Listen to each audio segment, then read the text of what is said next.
Hi, good evening, and welcome to another edition of UIC Liberty TV. And I want to welcome those of you who are also on One Jamaica TV watching us tonight. We have a very interesting program lined up for you tonight. We're going to be talking with a very vocal vlogger, Mr. What we call him again, Mr. Sullpha.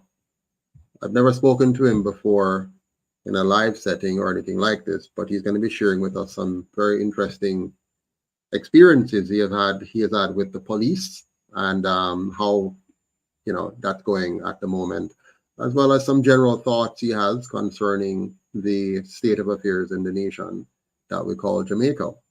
We're going to kind of interrupt the program a little bit though, because we want to talk about, yeah, that thing went off. We want to talk about something tragic that happened, I think, yesterday or the day before. A family that lost just about everything in a fire. So we're going to be talking about that tonight, sharing with you close up what has happened to that family, and to ask for your input as we seek to address the situation.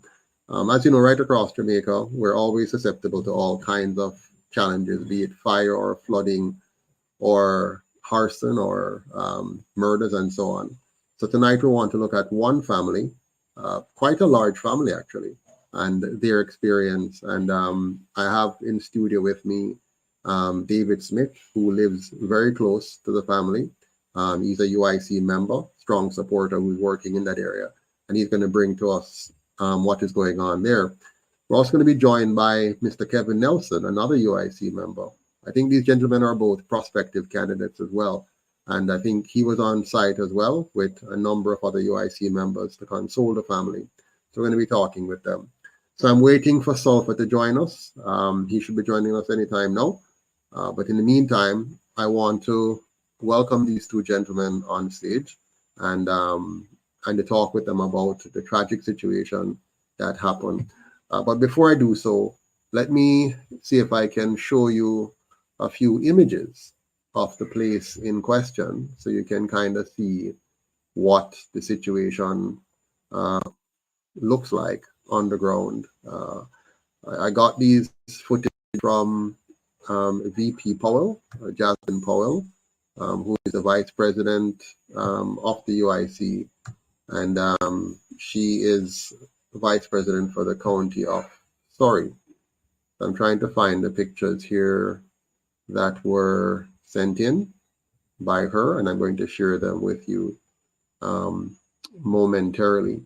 You're going to see a number of UIC members in those footages, and we can talk about them when Mr. Smith comes on and Mr. Nelson joins us as well. So here we go. A few shots from the scene in Wildman Street, I believe. Yeah, Wildman Street. 1 second here. Share screen.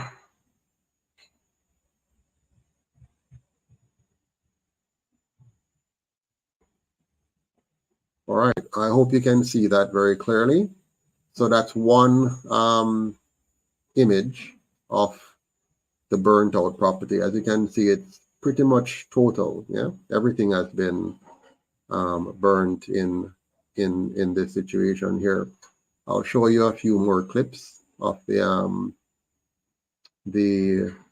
home, and then I'm going to ask Mr.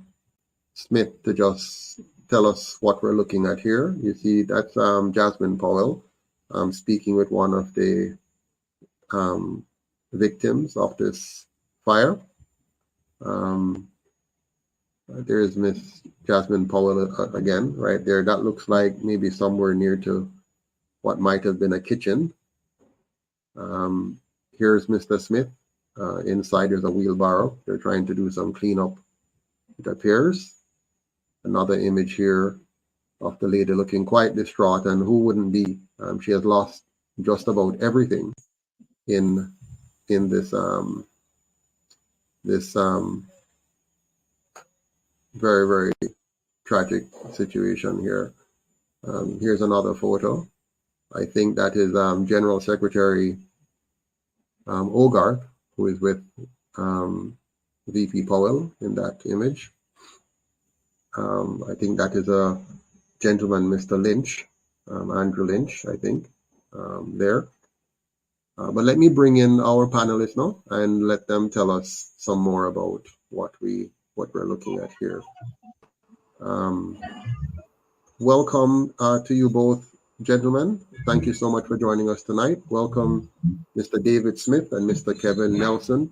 Mr. Smith, could you just briefly introduce yourself for us? Tell us where you're from. I'm not hearing anything. We can hear you, but you can't hear us. We can hear you. All right, Mr. Nelson, welcome, sir. Can you introduce yourself for us? Thank you so much. My name is Kevin Nelson, a member of the UIC from the Northeast St. Andrew, and I'm happy to be here tonight. Okay, thank you, Mr. Smith. Sorry, Mr. Nelson. Mr. Smith, can you hear us now? Mr. Smith, can you hear us? We can't, well, it seems like you can't hear us at all there. All right, Mr. Nelson, you were on site when this whole thing happened. Not when it happened, but you went and tell us what happened. Give us your version of event in terms of what led you there and what you've seen.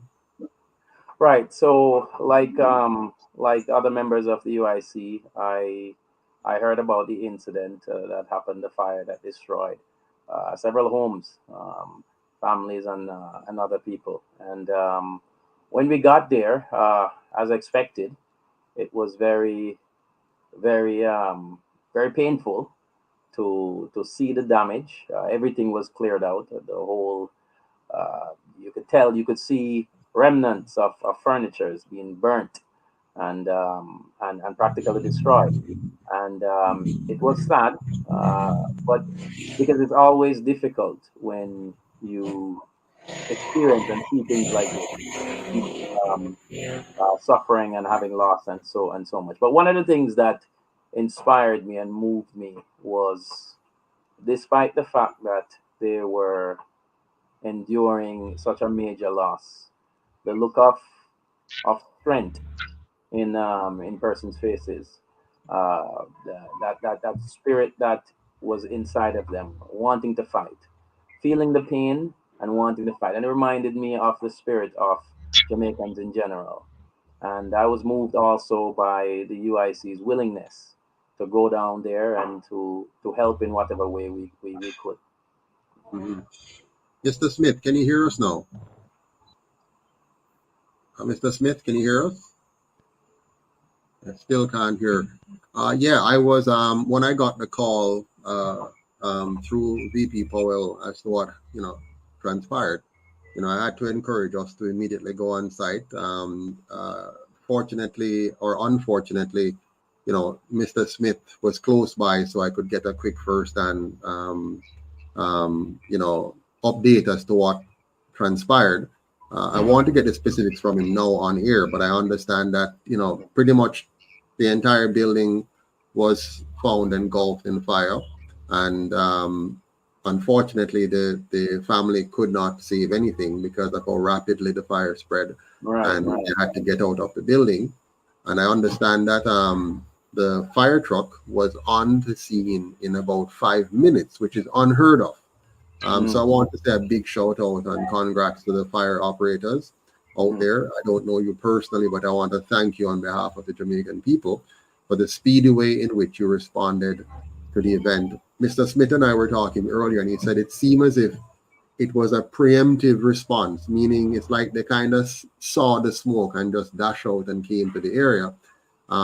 He's not sure, that's just him guessing, but at the speed at which they came, it was just unbelievable that they would have responded so fast. And we're so happy for that, because what it meant is that the properties adjacent to this burnt building were spared, and the fire was moving so fast and so rapidly that even though they got there within 5 minutes, nothing was spared within that 8-bedroom dwelling, but everything beside them was spared the fire because of how effective and efficient the fire brigade responded. So a big congratulations to you, firemen. We really appreciate that. You have saved lives and you have saved properties, but our hearts and minds are with the family. I think a total of about, I was counting today, there's a Mr. Andrew Lynch, a Jennifer Lynch, which are the two primary, persons there.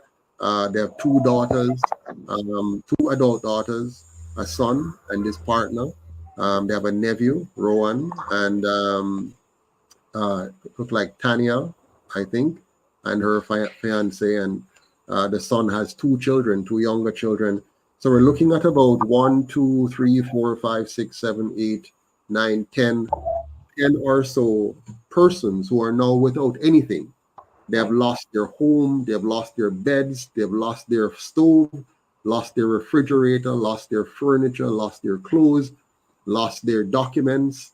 So you're talking about losing everything. So this family is completely destroyed and distraught. Thanks be to God, their lives are spared, but now their lives are upended because they have nothing at all. And so they're depending on us now, the generous people of Jamaica, to rise up and be able to give them some kind of support. So I'm appealing to all Jamaicans here at home and abroad right now to think about how you might be able to help this family. I want to share with you a video. Mr. Nelson and Mr. Smith, you can comment on this afterwards. This is Mr. Lynch himself, the matriarch of the family, if you will, who was just speaking briefly with Mr. Smith at the end of your visit to share his thoughts. You can tell that he is really in shock, but he's putting on a brave front. So let's hear what he had to say, because it will give us another perspective. My name is Andrew Lynch. I'm from 64 Wildman Street. I had catch on fire and we lose everything. Everybody in the yard lose all their belongings and stuff.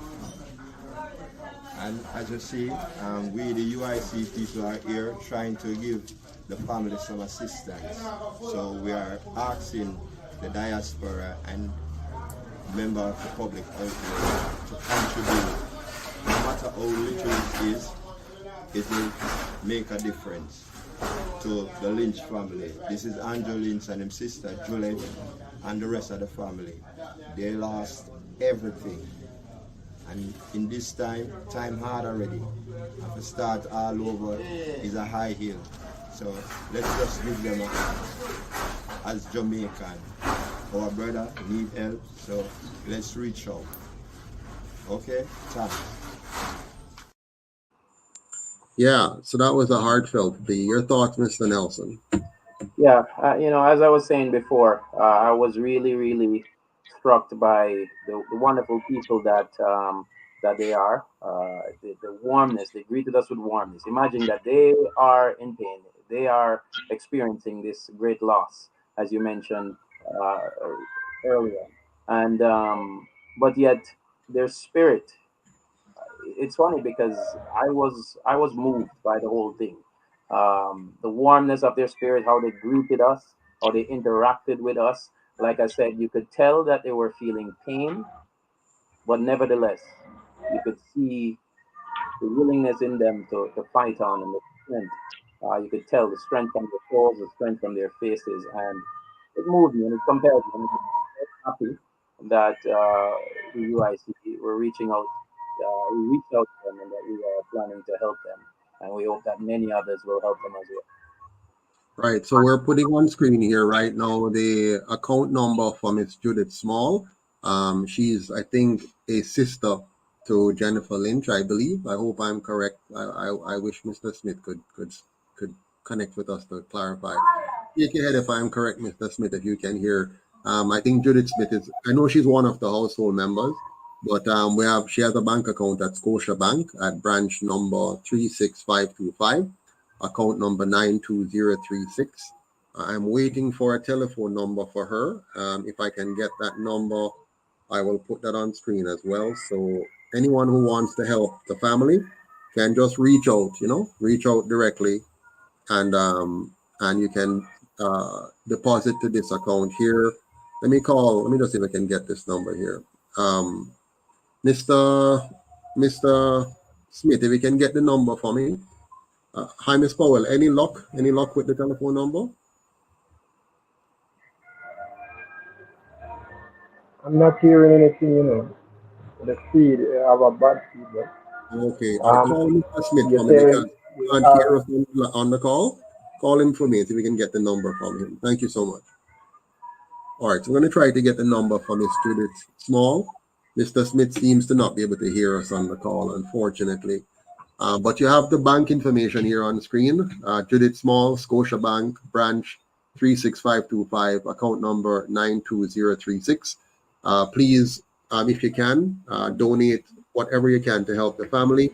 If you have in-kind stuff you'd like to give, maybe you have furniture, maybe you have a refrigerator, a stove, you can contact the UIC. I'll put our contact information here if you want to contact us. I'd much rather you contact the family directly. That's why we're trying to give you their information so you can just reach out to them directly and assist them. But if you guys are hearing me, Mr. Patterson, you said we should comment on what Mr. As everyone can see, he is in a state of shock. You understand? And it's times like these we must remember our brothers and sisters and remember that we are one Jamaica, and that is what the UIC want to bring to the Jamaican public underneath Mr. Patterson leadership. So truly, I believe this is a great opportunity for us to show the love, the real love that is bedding down deep within us, you see me, and reach out to them and touch them, you see me, and try to give them a facelift. We know say we can put them right back up on them feet in just one moment, but give them a facelift and make them take it from there, because we are we are people who are hard fighting people. Sometimes we just need an helping hand for sure the strength within us, and I think this is the opportunity for us to reach out, well said. because the family need help. Yeah. I mean, you might not be able to do a whole lot, but whatever you can do, you might be able to send $1,000. You might be able to send 10,000. I'm not hearing you. I don't know. Sometimes the sound go up and down, but I'm not hearing you. No problem. And That's the okay. earpiece, it gives some different sound. Okay, no problem. But I was just saying to our audience, it doesn't matter how much you can give, just give what you can. It might just be, a few dollars. Give what you can. We have some comments here in the comment section.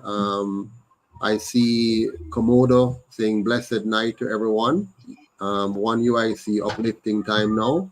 Ronald Forbes saying good evening, Mr. Patterson. Good evening to you as well. Kirk saying good night, sir. Good night to you, Kirk. Hassan Blake, good to see you, Mr. Blake, a former treasurer of the UIC. Good to see you on. Malin Fletcher, good night to you as well. I see VP Powell is writing as well. Mr. Smith, we can hear you when you talk, but you can't hear us.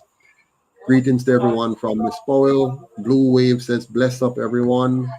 Hello, President Patterson, all UIC patriots. That Blast Scorpion CK19. Wonderful. Thanks to all of you who are online right now. Please, if you can, donate to this family and help them out as best as you can. I did have a video here that I want to share with you, and this was a quick response from Mr. David Smith on the ground the day when this was happening, and here it is. Yes, the fireman them has done a wonderful job. Them save other yard from catching, you see me, and them out the fire. Even though a whole yard burned down flat, them response time to the fire was 5 minutes to be exact.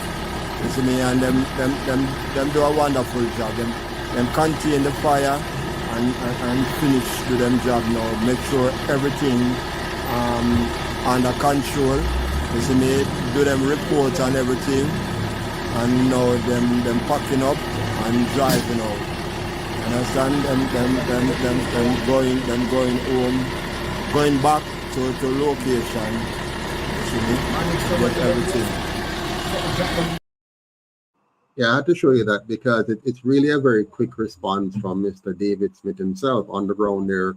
And this is Central Kingston. If you know, Central Kingston is the heart of Kingston, Jamaica. Incidentally, that's where I was born. I was born down at a road called Blake Road, which is just a little bit down the bottom there. Along Beeston Street, you go down Beeston Street to the east side, and Blake Road is there. And Wildman Street is just nearby as well as Church Street, which is intersecting with Wildman Street. And you have just up the top on the western side is Kingston Technical High School. So I know the area quite well, and somewhere I grew up as a boy. It's a tough area. It's a rough area. It's been quite volatile not just in recent times, but again in recent times. So, the people there have a long tradition of being among the suffering population of this country. And so, when you see them lose everything like this, it's a really big deal. These people don't have insurance coverage and all them kind of stuff there. So when there's a fire like this, everything is gone. Every single thing is gone. And they're starting from zero. And they're not young people. I mean, like the matriarch and the patriarch, they're not young people. So it's a major blow to their own, financial stability. Losing your house is the worst thing that could ever happen to you, to lose your house. That's shelter over your head. And they have lost the house. They have lost their clothing. They have lost their furniture. They have lost whatever belongings they had in that premises. They've lost, family heirlooms, pictures, everything that, you hold dear to yourself. They have just lost all of that. And so we're begging you to really, if you can, give anything, 1,000, 10,000, 100,000. If you're fortunate enough and can give $1 million or $2 million, don't hesitate.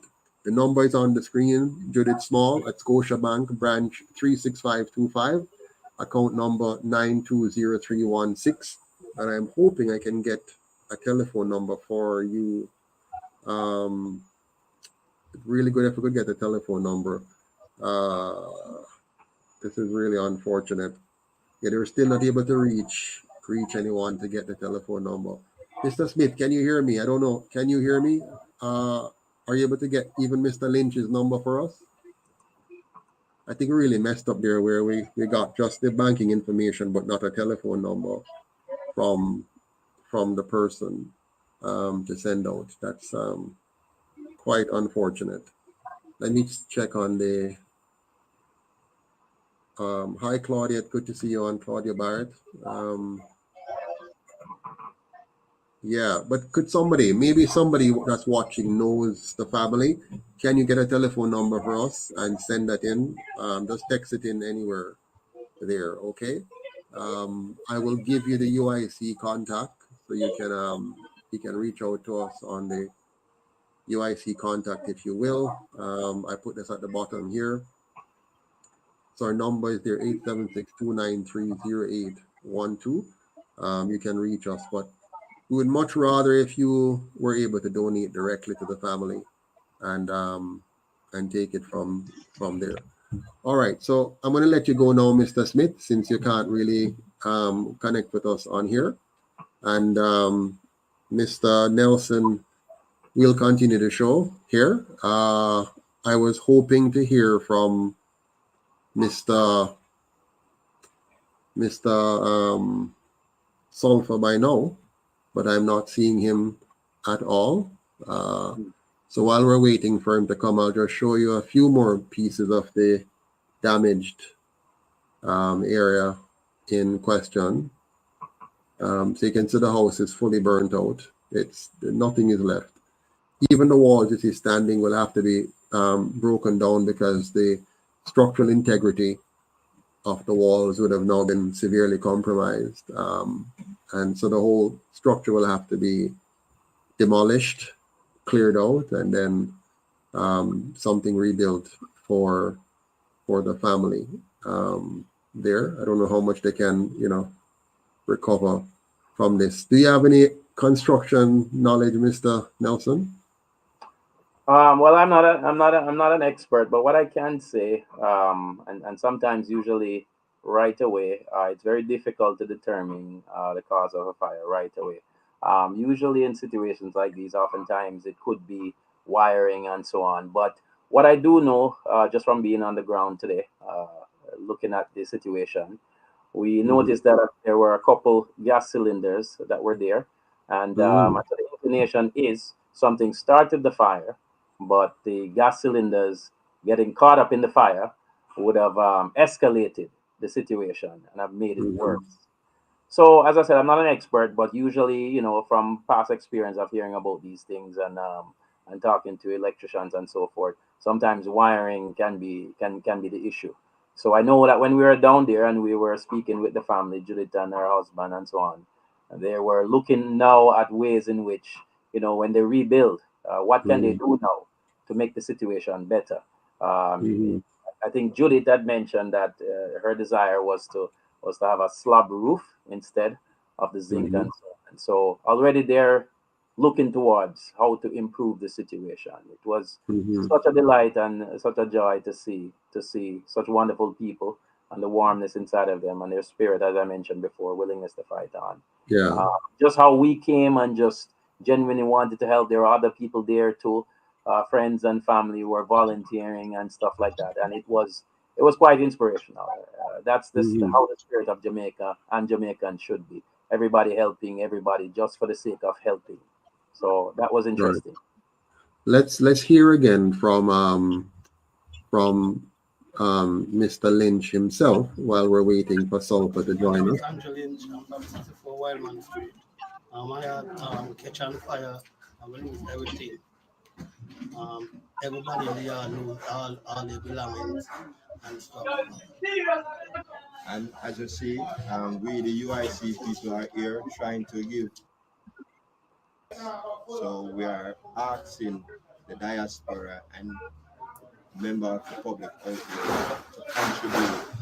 No matter how little it is, it will make a difference to the Lynch family. This is Andrew Lynch and his sister Juliet and the rest of the family.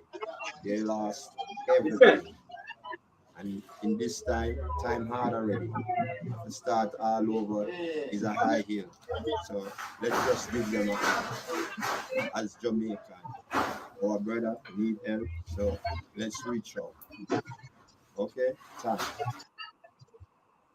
Yeah, so I like what Mr. David Smith, said that time is hard. I mean, many Jamaicans are struggling right now financially. I don't know if you guys are hearing me. You're hearing me? Okay. I'm not hearing anything, but I want to share an incident presently happening right around me. It's like you have a freak storm, a high wind with lightning and thunder, a clap right now. I'll take a look. I'm going to go on.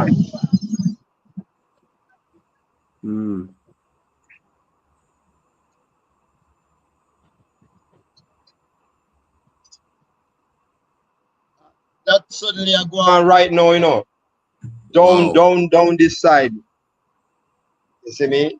I don't know if it's a freak storm I talk about, but I'm not hearing you guys, but I see you are sure and nothing. But what I want to see, we planned cake sale for to help out team of the fire. Coming this next week Saturday, we're planning. So it's a fundraiser we're going to have where we want to put together and make some money reach them in and where them can get themselves together because them lost everything. And Mm-hmm. if you lost everything, that means it's all the way up for your back you have. Right, or where anybody would have say, all right, here my friend. I Exactly, mean, so exactly. I want you, Mr. Patterson, I want you to let them know that we're planning a fundraiser come not this Saturday, next week Saturday. Mm-hmm. Okay. So next week Saturday, a fundraiser, a bake 10 in the sale, morning. 10 in the morning at where is it going to be? I can't really hear me still, but Until yeah. So 10 in the morning next, not this Saturday coming, but the following Saturday, you're going to have a bake sale. But people, anything you can do, anything you can give. Call the number there, 876-293-0812. Maybe you have But some I'm stuff not you can hearing donate. anything at all. Maybe you have some clothing, some furniture you want to donate to the family. Maybe you can't do the bank deposit, and for whatever reason you need some kind of help to get that thing to them. Just call the number there, 87. In fact, WhatsApp the number. That's better, so we can get back to you. If you call, you might not get somebody right away. So just WhatsApp something and say, here's what I'd like to do for the fire victims, and let us know. But if you can, just go to the bank, Scotia Bank, or do a bank transfer to Scotia Bank to Judith Small at 36525 branch number and account number 920316. All right, so that's it for now, folks. That's all for this segment. I am not seeing Mr. Sullpha. I'm not sure what has happened to him. Let me make a quick call here again and see if I can get an update on his whereabouts, what's happening there.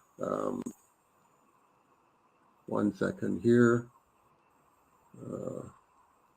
Hi, Miss Powell. Sorry to bother you again. Any update from our good friend Sullpha? Nothing at all. So you're not able to reach him.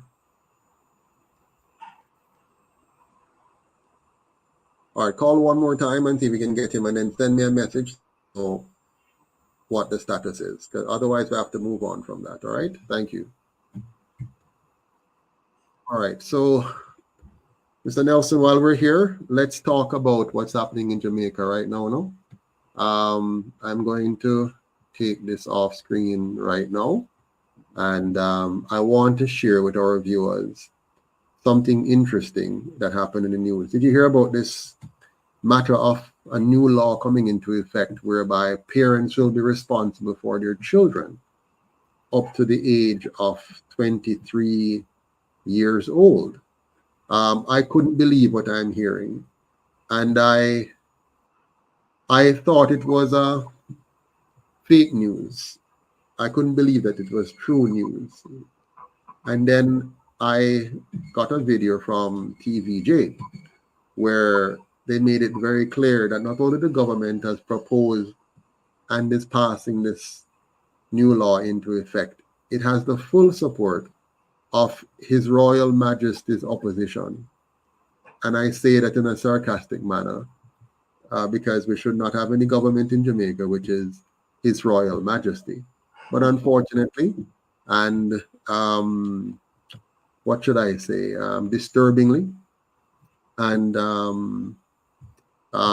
insultingly and destructively, we have a government which is His Royal Majesty's government and not the government of the people of Jamaica. We should be sick to our stomach to even hear these things. But I gather that the Jamaican people are quite happy with that arrangement, because I don't see us, doing anything aggressively to end this kind of monarchical, colonial, despicable system of governance in Jamaica. But nevertheless, here's the news item that I want to share with us, and I'm going to try to see if I can get this up on screen here. 1 second, and hopefully, let me see, share screen, where it is. Here we go. Yeah, so the news, of course, first of all, talked about. At your 60s, do this. I can hear this. In this app, a personalized plan of. So they're going to talk about a few things in the news, some firearms that were seized, and then we'll get to the matter of the, 23-year-old child that we're now supposed to have as our parental responsibility. Good afternoon and welcome to the Midday News. Here's what we have in the bulletin. Freak storm hit fishing village in Hanover. And later in sports, Olympic opening ceremony to be held this afternoon. Thank you for joining us. I'm Kerry-Ann Simpson. Here are the details. Over in St. Elizabeth, the Black River Police arrested 2 men and a firearm seized. They were nabbed as the lawmen conducted a routine operation along the Holland Main Road last night. A white Toyota Noah traveling in a westerly direction was signaled to stop. The driver complied and doing a search of the vehicle. 1 Heritage Rough Ride pistol, 3 live rounds, and 3 spent casings were found in the engine compartment of the vehicle. 2 men from Hanover addresses were taken into custody pending further investigations. This firearm seizure brings to 19 since the start of 2024.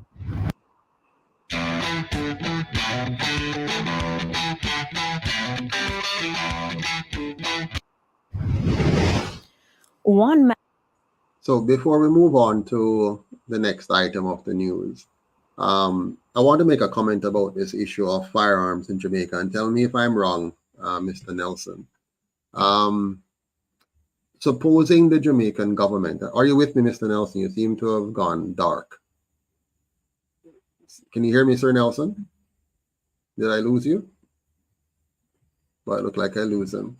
But I was going to say, I've noticed that we seem to have a problem with illegal guns in Jamaica, a very big problem, for years now.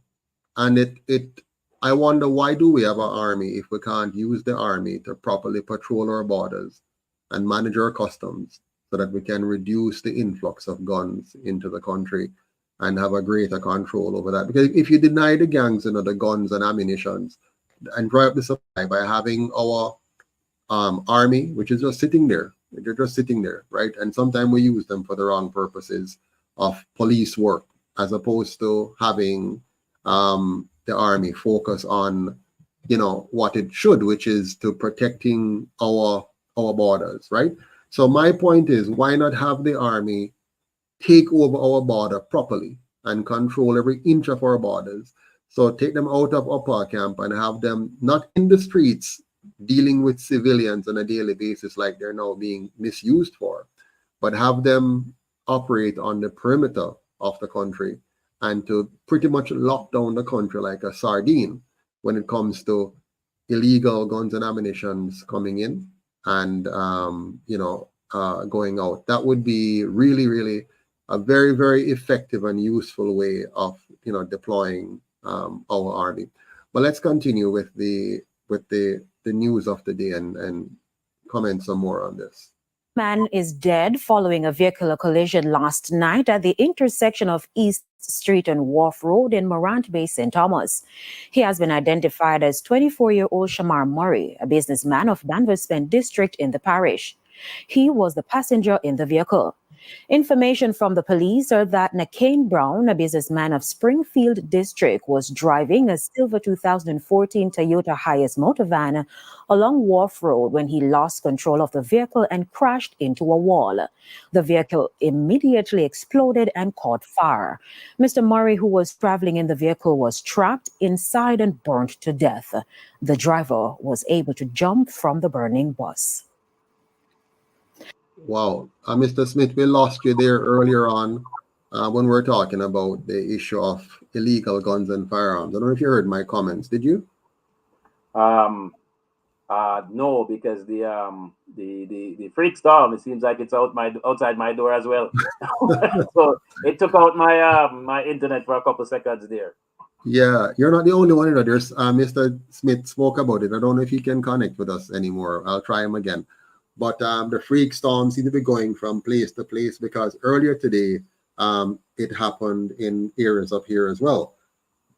But to my point earlier on, Mr. Nelson, I was asking if you think we're using our army effectively. My proposal, the UIC's proposal, has always been to focus the army on its true mission, which is to patrol and monitor and control our borders, including customs, so that we don't have this easy influx of illegal firearms and ammunition.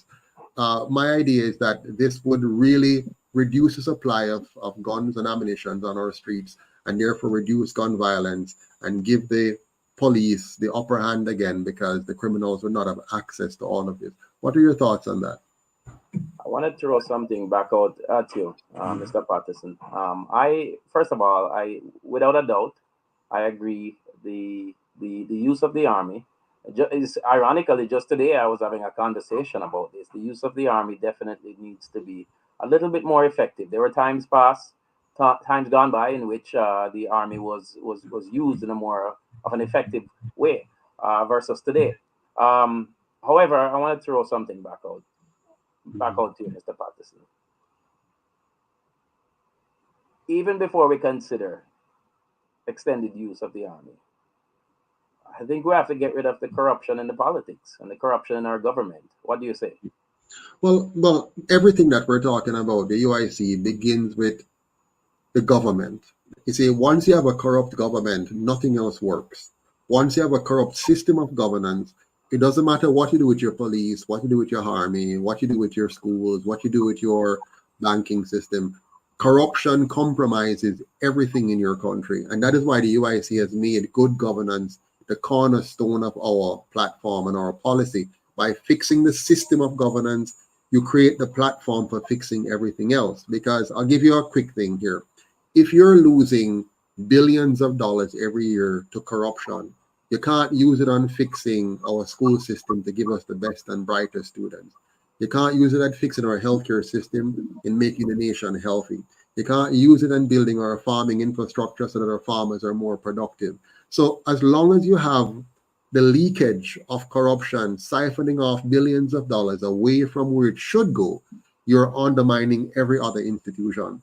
One of Jamaica's biggest problems is that because people are not paid well, you create criminals easily, because people want to enjoy a decent standard of living. And so when they go to work, back work and home every day, they find themselves living on the margins, meaning they can't see where they're making any headway. Their minds are going to drift away from their productive task to finding other things to do that is going to augment their income. So you hire a man to drive your bus. He's not going to just drive your bus. He's going to look for where he can thief from you. Thief gas, thief by not giving you all the money collected through fares. So there's always going to be a way. If you hire him in your shop, him going to work, but his mind going to start to drift away from the work, and him start to look if him can hide some things in a corner, and when the evening comes, him going to leave with it to augment his grocery bill or whatever. So as long as you have a very corrupt society, you're corrupting the minds of your people and you're destroying them in every which way. I'm just saying, though, just to understand building out the entire infrastructure, one of the things is to make sure the army is doing its proper job, which is being trained and deployed to protect your borders. I said them have soldiers going into community. That's very bad. You don't want that. It means your community has failed when the army has to come into your community. The army is not trained to deal with the community. The army is trained to deal with combat. The army is trained to deal with espionage. The army is trained to deal with peripheral matters of protecting your collective sovereignty. The police should be trained now to deal with internal matters, civilian to civilian matters, and resolving those. Once the army is brought in, it means there's a complete breakdown in society, and that's what we're seeing in Jamaica. Our government has lost a grip on managing the affairs of the nation. And so, that's why I mentioned about the army. Your thoughts? No, for sure, without a shadow of a doubt. I'm a system person, so I believe in systems, and I believe that systems can work. And without a shadow of a doubt, I share those views and I share those values, and I believe in that strongly. I will forever be concerned about the hierarchy and the command in the army and so on, because the army have a commander, it has an hierarchy and so on. And another one of my concern would be kind of like decentralization or reducing the power of the government with regards to this. That becomes difficult because the government is very much in charge of the nation's defense system and so on. And so it's difficult to say separate the government from the army itself. However, I'm concerned about the command of the army and whose instruction and is he or following. And that's another matter altogether. But I see a comment here from someone, Jojoya _123, heard on a Jamaican vlog that guns are being brought into the country assisted by particular government persons. They locked us down for COVID, but can't find the strength to do this for guns import. Very true. I mean, we have a prime minister right now and a government backed by an opposition that was very, very draconian on the people of Jamaica when it comes on to a supposed virus. They lock us down like sardine. They contained us in some very draconian ways that destroyed or handicapped many small businesses while they allowed big business full operations. But they can't lock down gunmen in Jamaica. And every time they say they're going to lock down gunmen, all they do is go into a community, lock down the community, mistreat the poor, mistreat the young boys, in those communities and treat them bad, drag them up and lock them up in a lockup without any proper charges, and cause them to even lose them jobs sometime and mess up their whole life and affairs, and then lift the sanctions later on, and nothing has changed. We're still back to the square one. So when the Prime Minister started this state of emergency and ZOZO policy, back then I said, Mr. Prime Minister, that is the wrong way to go, because what you're going to be doing is you're going to cause the criminals to set up branches in other parishes. So when you start to lock down areas like that, you're simply moving them around the country. They're going to become more familiar with St. Elizabeth, more familiar with Westmoreland, more familiar with Anova, more familiar with Trelawney. And what you're going to have now are branch operations of what used to be contained, let's say, in Central Kingston or West Kingston or wherever it is. You're now going to move them, or if they were in Montego Bay, you're going to move them. And that's what has happened. We now have a larger franchise network of criminal operatives across the country. And on top of that, you have ministers of government who many people know are highly involved in criminal activities. Ministers, they have a reputation. People know them. People have seen them. People have reported on them within the unofficial circles. And so you have people who are of a criminal past who you're now putting in charge of trying to manage crime. Yeah. So they don't have the moral authority. They don't have the confidence of those they're trying to serve, but yet still we have them in very senior position, to solve a problem. But Ms. Powell here makes a point I want us to make sure we don't miss. She says the cake sale will be at the Lynch family location. So that is 64 Wildman Street, Mr. Smith. So 64. Yes. It will be held at 64 Wildman Street, right at the little above the corner, little below the corner of Charles Street. Okay, so little below the corner of Charles Street, 64 Wildman Street. Not this Saturday, but next Saturday. Let me tell you what date is that. Let me check and tell you the exact date of that. It's going to be on the 3rd of August, which is the day after my birthday. So whatever you're going to give me for my birthday present, don't give it to me. Give it to the Lynches. Yeah? So if you're going to give me something for my birthday on the 2nd of August, just hold on on it and carry it to 64 Wildman Street and give it to the people there on the 3rd of August. So good. And what else? Let me see here. Jojo said 50% Amber taxi service just got bought out by a foreigner. This is why they wanted to kill off the independent taxi service. Now, guys, this is a very important statement Jojo is making. You may not realize what's going on in Jamaica, but the corruption is so bad that the government is used to create economic outcomes to benefit some people at the advantage or at the disadvantage of other people. Did you know that? Of course, for sure. Yeah. So if a person wants certain advantages to be created for them and they have muscles within the government, they can use that government to create certain economic advantages for them. It might mean even destroying an entire industry. It might mean putting thousands of Jamaicans out of jobs, just to create an environment so that one person or a group of persons can benefit. Go ahead, Mr. Nelson, you can comment on that. Yeah. And before that, I just want to go back a little bit to your former point about the army and so.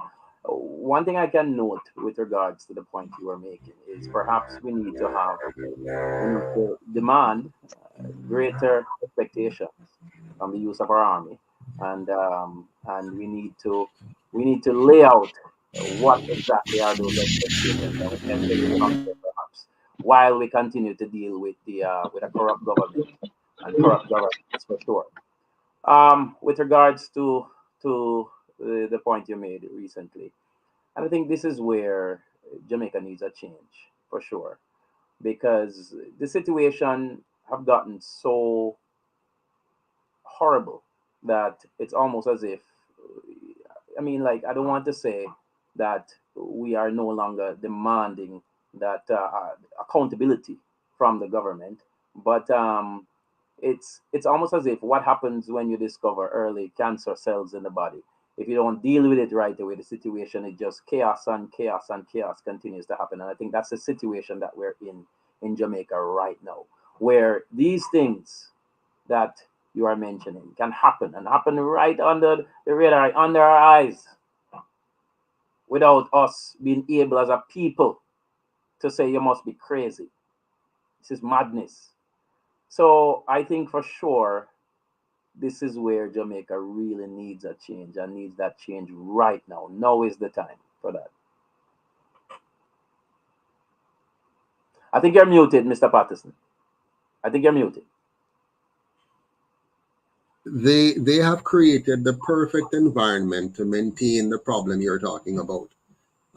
If you look at what they've done with our education system, they have created an environment where too many Jamaicans are in fact dunce.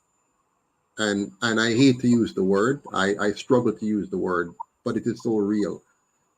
Because they're able to get away with just about anything. It's very difficult for you to communicate with the rest of the nation in a way that results in them taking action. We have become very lethargic. We now just share videos all day long. So we all sit around and we watch videos from Africa, from other countries, vloggers in Jamaica, and we have now become just a sharing generation. We're just sharing aimlessly. Well, not aimlessly, because we're sharing because we want change, but we're not doing the things for the change to come. We're sharing in the way that they want us to share. When back in slavery, right, the reason they gave us religion and they paid or sponsored pastors to teach us a certain version of religion. For example, for us to be obedient to our masters. So our masters, who are our enemies from slavery to now, the masters were our enemies. They control our food. They decide what we're going to eat. They controlled our clothing, what we're going to wear. They control our living, where we're going to live. They control our freedom, to what extent we can do anything. You know, the master decided, can you marry or not? The master decided, will your family say, you know. So, but that has continued with us, and it taught us to to say that you must kind of pray and grin and bear it. And behind the master back, you may complain about it, but you're not going to do nothing about it. You're just going to complain. And so today, we're doing the same thing as if we were slaves 100 years ago, 150 years ago, 200 years ago. We're still, we will share all the TikToks and all the YouTube videos, but we won't really do anything. And what we do then is we hope and we pray for something to come. Some people will get to the place where they will say, I'll leave it to God. Yeah. And if they see another country doing so, they say they can do, but we can't do it. Jamaica gone, Jamaica hopeless. We can't do it. We can't get anywhere. We can't do anything. And so that is a serious mental problem there. And it comes back to those who have controlled our education system. They have created a generation of people who will do anything but stand up for their rights fully.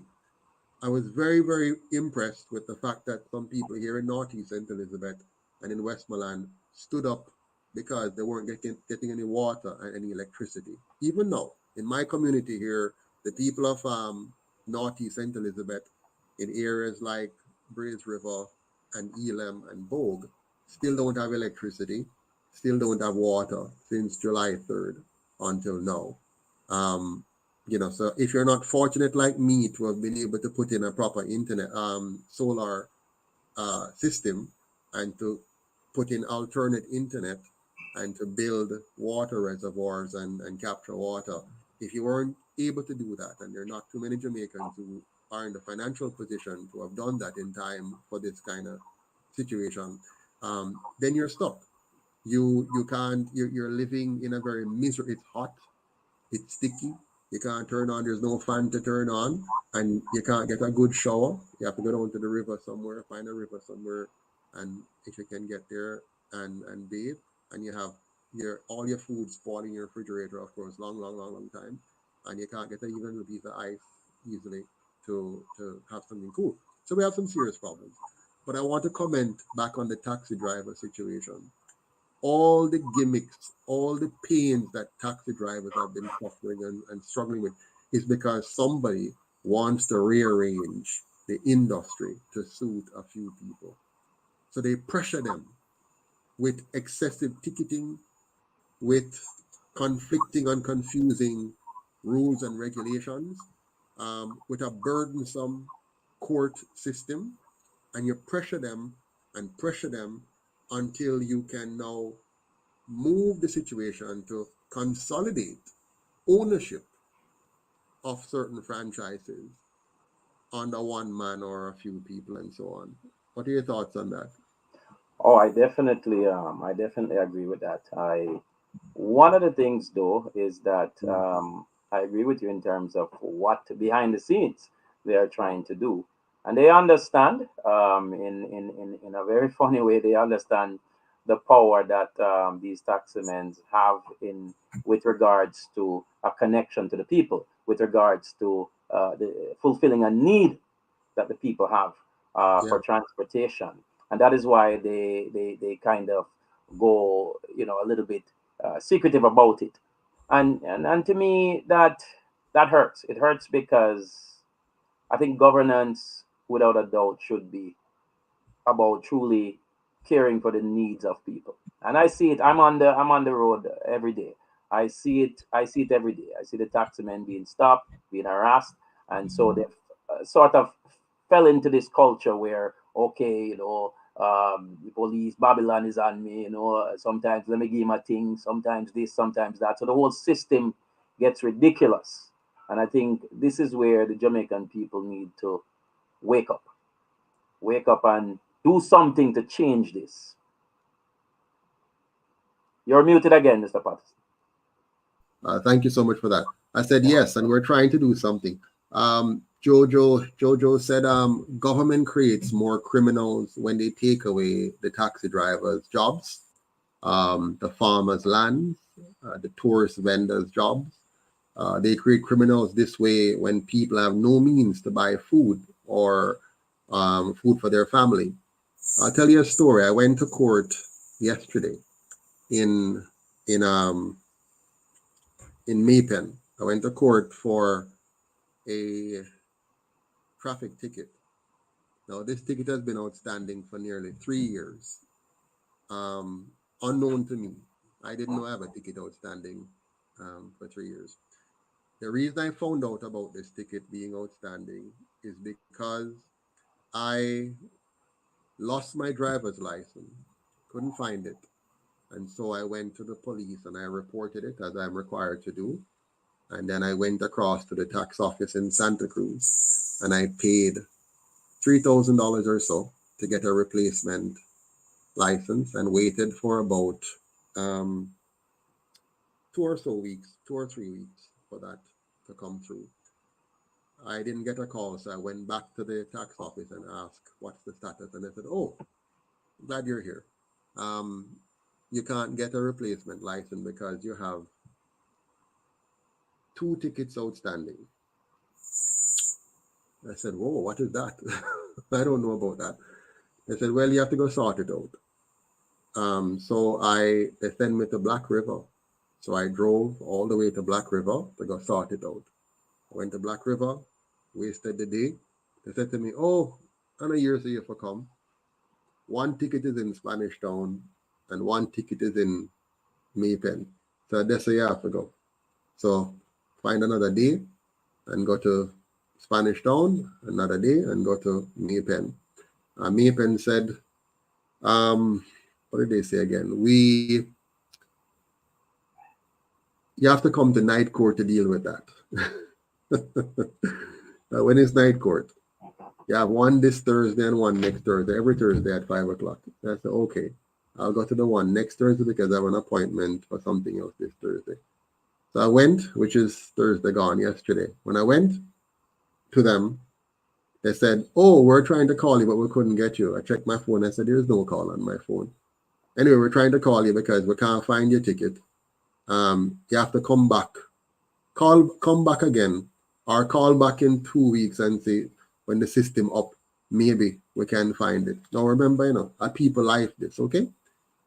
Notice how many days I have missed now, right? The police, the Santa Cruz tax office 1 time, Santa Cruz tax office 2 times, Black River, we're on the other side, then travel to Maypen, travel to Spanish Town, and Maypen said now to come back the next Thursday. We come back the next Thursday, and now we must go call again. My wife has been calling even before we went, because my wife is very meticulous. So she called even before we got there. She can't get anybody on the phone. This is a government phone, isn't it? It's a government phone. Can't get nobody on the phone, right? So we physically have to take time off and drive from here in St. Elizabeth all the way to Maypen, only to get, and wait, but you go there, by the way, and wait. And the court must start at 5 o'clock. Court must start until 5:30. No apologies to the people who came. The police just come and they behave like the people are slaves and they're overlords, and they treat you with such scant regards. I saw the people, the place, water running on the floor. You sit down in water. There's no bathroom facility. They lock up the air a lock up. So even though people come there for 5 o'clock, you come at 5, leave work if you're so lucky to have work, and you come there at 5 o'clock and there's no bathroom facility for you because the person the night officer, as they call him or her, that should be there, isn't there, and that area is locked off. So there's no bathroom facility for all these people who are waiting for court. This is Jamaica we're talking about here, I want you to understand how little regard our government have for us. We are like slaves to them. So got there at 5. We got there before 5 because you know how it is. You have to try and get there early and see if we can get through early. You stand up now and wait, and they come out. We're going to call your name. When you hear your name, go over there, sir. And they start to read out the name. And as you're going through the name, they look at you and say, you're not dressed right. You can't go in a court. You person have on a pants. Some people have the cut-up jeans pants, which is fashionable. When they give you the ticket, give you the request or the demand to come to court, they don't tell you, say, you can only wear this, this, this. Now, of course, I never go to court looking anything like that. You know, I go to court looking like somebody that is very serious about life and work and whatever.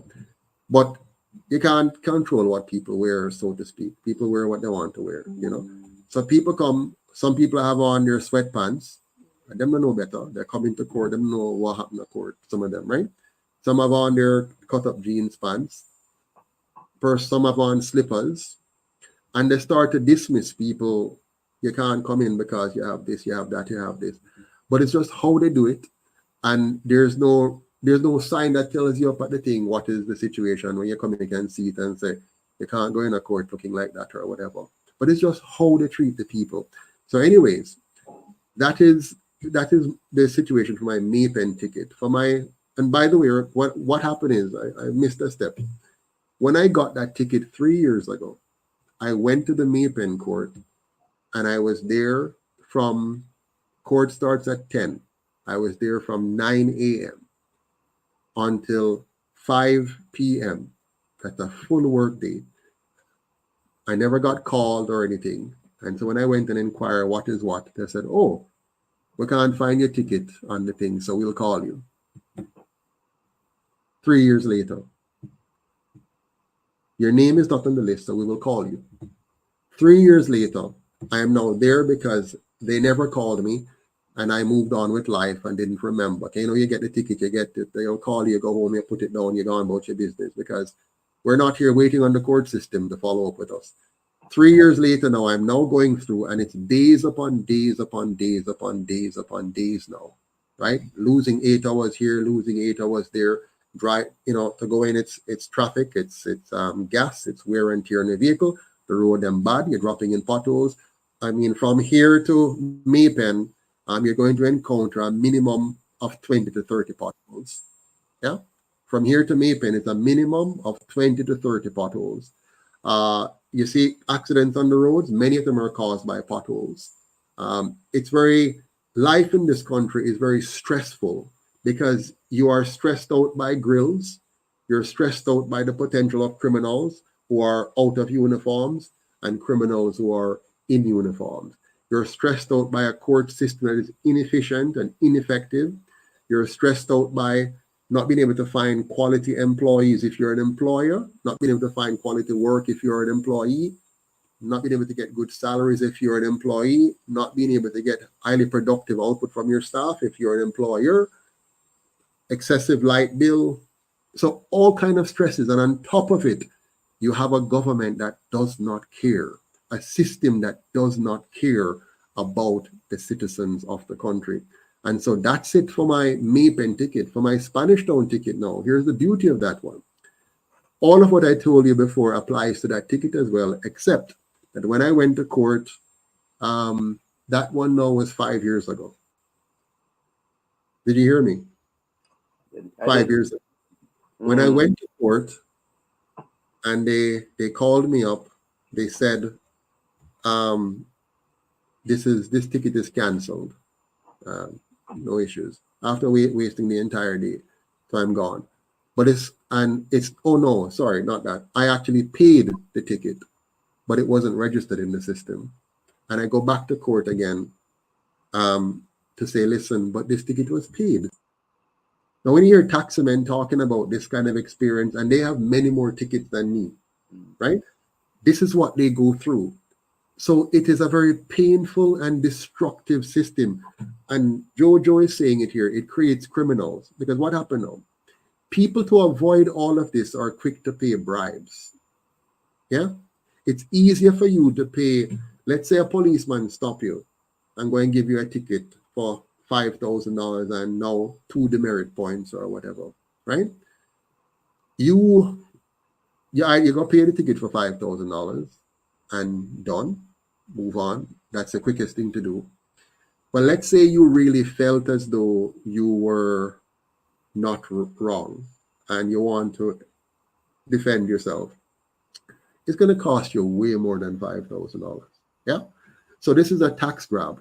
The government is using the power of the state, the draconian powers of the state, to coerce you into just paying the $5,000 ticket than go to court, because the cost of going to court, the suffering and pain of going to court is so high that this 5,000 is smaller. Now, suppose you can just pinch the police officer at 2,000 or at 3,000 and save the other 2,000, because there are many persons, for whom 5,000, even if they're driving a car, 5,000 is still a whole heap of money.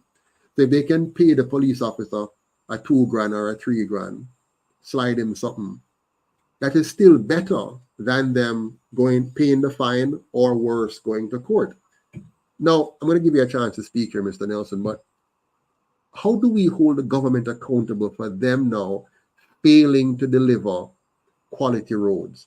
We must have fit vehicles. We have to have our vehicles fit and proper.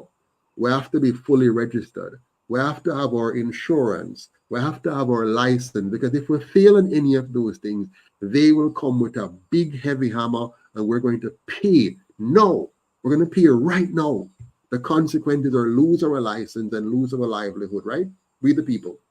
But they can leave major thoroughfares full of potholes. If you leave where I live right now in Northeast St. Elizabeth and turn left on the main road and say you're heading to Mandeville, you're going to have to keep your eyes very peeled to watch out, because you're going to drop into some massively deep potholes. Sometimes they're small, they might be this wide, but deep. So when you drop into that, that's a serious bill you're waiting for. And if you're unfortunate as some, you have a blowout tire and have to waste time and energy now to fix that. Buy a new tire for $13,000. Pay somebody to do the work that's necessary. Maybe your shocks have been broken. Maybe a tire rod has been damaged. Maybe your front end has been damaged. So every day, the Jamaican people are being taxed immeasurably by the bad road. And then at the same time, you have the police on you. They can stop you. When I'm coming from Mandeville to my place here, you have a stretch where they say it's 50.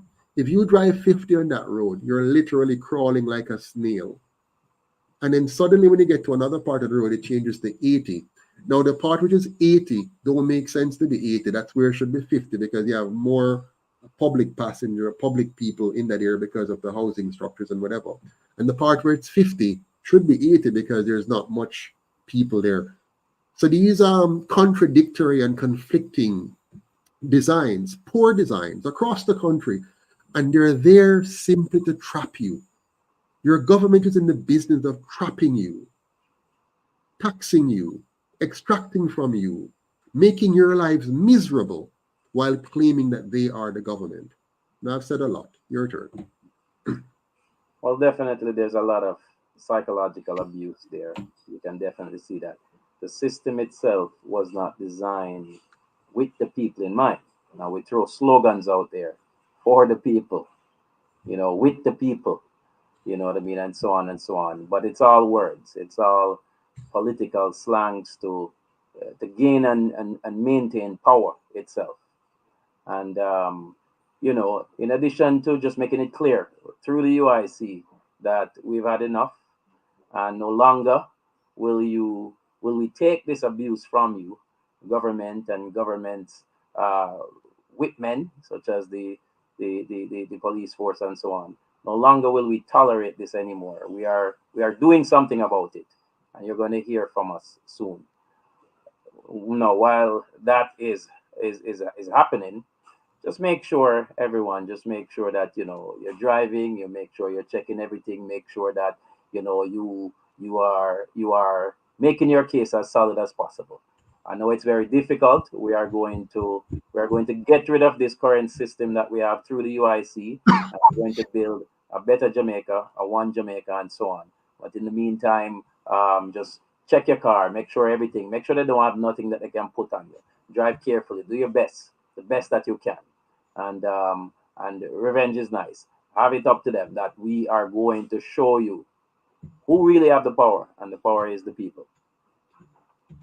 We have to close off now, but I want to respond, and there are lots of comments here. I want to respond. Can you hear me clearly, Mr. Nelson? Because somebody was saying I need to be closer to the mic. I want to respond to a person by the name of Vibe with Trisha. She says, where is Sullpha? Why are you clickbaiting? Do you know what clickbaiting means, Mr. Nelson? Yes, I do. Are we clickbaiting here, sir? Absolutely not. Absolutely not. Absolutely Yeah, not. I would encourage persons not to draw these despicable conclusions. We're not clickbaiting. We have an appointment scheduled with Mr. Sullpha to be on the call. In fact, he was a part of the process of setting up this interview here tonight. He was very excited to be on the program. He had a very good conversation with Miss Powell, VP Powell, and it was arranged for him to be on the call here tonight. I don't know why he's not here. I hope I'll hear from him soon. I hope he's okay. I hope his family's okay. We know that he's in a situation right now with the courts and the police and so on. So we don't know what is going on there. But for some reason, he's not reachable tonight. I saw a message earlier on from Miss Powell telling me that she's trying to reach him and she's not able to reach him. So I hope I'll hear from him very soon. We're not going to be able to have him tonight. We're going to be closing off now. But please do not insinuate those things. The UIC don't play those kind of games. We don't believe in clickbaiting or anything like that. I see Miss Paul responding here. She says, at Vibe with Treasure, no clickbait. The UIC don't need to do that. The guest had confirmed to be on the program. Thank you, Miss Powell. Quickly going through the list here. From the bottom up, I see Miss McFarlane. We need to go on the street and protest and show the government who has the real power. McFarlane, I'm tired of the protesting, where we go on the street and protest. I'm tired of that, honestly. I want us to do something much, much more effective than that. Very simple. It's on the bottom of the screen.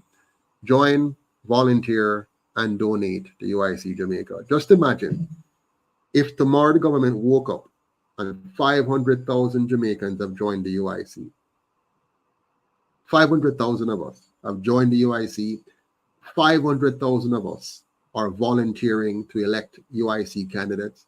500,000 of us are donating $250 a week or $1,000 a month so that the UIC is in a very strong and dominant position to effect the changes that we're talking about.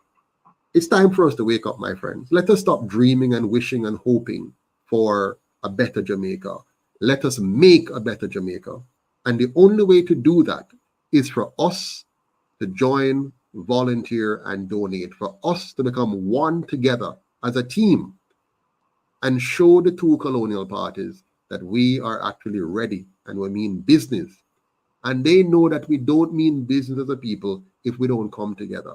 If we don't join the UIC and let them see the numbers, there's 500,000 strong Jamaicans who have joined this movement, who are volunteering every day to make sure the message is going out. The CVM can't stop we. TVJ can't stop we. Gleaner can't stop we. Observer can't stop we. PSOJ can't stop we. No matter how much money them have, they can't stop we if we come together as a powerful organization, as the People's Party. Because we believe in the manifesto, we believe in the policies, we believe in the plans of the UIC. If we decide to do that, there's no stopping us. But as long as we are begging them to do us a favor by protesting, we want justice, all they do is wait us out because we're hungry. We have to go back to work. But if we form an organization, if we become organized now, so when we speak, they have to listen. Because they say, hold on, a 500,000 them we're talking about, When them choose to strike, if they choose to strike, everything shut down because of 500,000 of them. But when we go out there and strike and it's just 20 away, 30 away, 40 away, they just laugh. So the real protest now that we want, here's what your protest now. You go to uicjamaica.com and you say, may I join the movement right now? That's protest number one. Then you click and say, me want to donate for do this, whatever it is. I want to join fundraising committee. I want to help with campaigning. I want to help with whatever activity. That's number two. That's protest number two. And then protest number three now, every week you put aside $250 Jamaican dollars if you're here in Jamaica. If you're abroad, put aside $250 US. You must can find $2.50 US or $5 Canadian or £1 if you're in Britain. And every month you say this may send to the UIC at a minimum. So now you have a movement of 500,000 Jamaicans a yard and 500,000 Jamaicans abroad. 1 million away. 1 million strong. And every single month, we are combining our little bit of money in a small amount so that we can buy ads, put up billboard, buy bus, buy all the stuff we need, have gas, data, internet connection, office, refreshment for staff and volunteers. And so when we move now, I don't know, full move, I don't know, little 30 person, we want, no, it is now a massive operation that they cannot ignore. They would shake in them boots. They would shake in their boots. But as long as we remain the way they want us to remain, singing in the sweet by and by, we shall meet on that beautiful shore. Right now, we're just going to remain docile. We're going to block a few roads every now and again. We're going to go outside and chant, the salary too high for politicians for a few weeks, and then go back home, and they still get the high salary anyway, and we still have the potholes anyway, and we still have the burglar bars anyway, and we still have the bad service anyway. That's what they want. And as long as that happens, and then guess what they're hoping for? They're hoping that when we get mad, when we get fed up, when we get tired, we're just going to vote for the other side. And the other side come back and say, I feel with time now, time come, I feel with time now. And they go in and they do the same thing. Nam we out. Yes, they come during election time and give you $1, but when you elect them, they're going to thief $1,000. So you get $1 and they rob you $1,000, because when they give you $1 today and you end up with 5 years of potholes that mash up your vehicle, 5 years of potholes that cause taxi don't want to turn up in a your lane, 5 years of inflation where the value of your salary is wiped out before you even get it, and then at the end of that 5 years you're fed up and you're mad, very mad, so mad. You say, Andrew must go. Sure. Mark time now. And in 5 years, Mark must go. Sure. Damien time now. And in 5 years, Damien must go. Sure. Tough time now. You see the thing? Yeah? Or they come to you and say, young people time now, white man time now, black man time now, woman time now. And you fool. You keep doing the same thing over and over and hoping for a different result. Mr. Nelson, go ahead. Boy, you're giving me a belly full of jokes, man. But on a serious note, without a doubt, that's exactly what happens from time to time, and the same cycle keeps being repeated over and over. And I'm happy that the real time come, and the real time come is UIC, including every Jamaican, all Jamaicans, one Jamaica, a better system, a better way of life. And I look forward to that. Mm-hmm.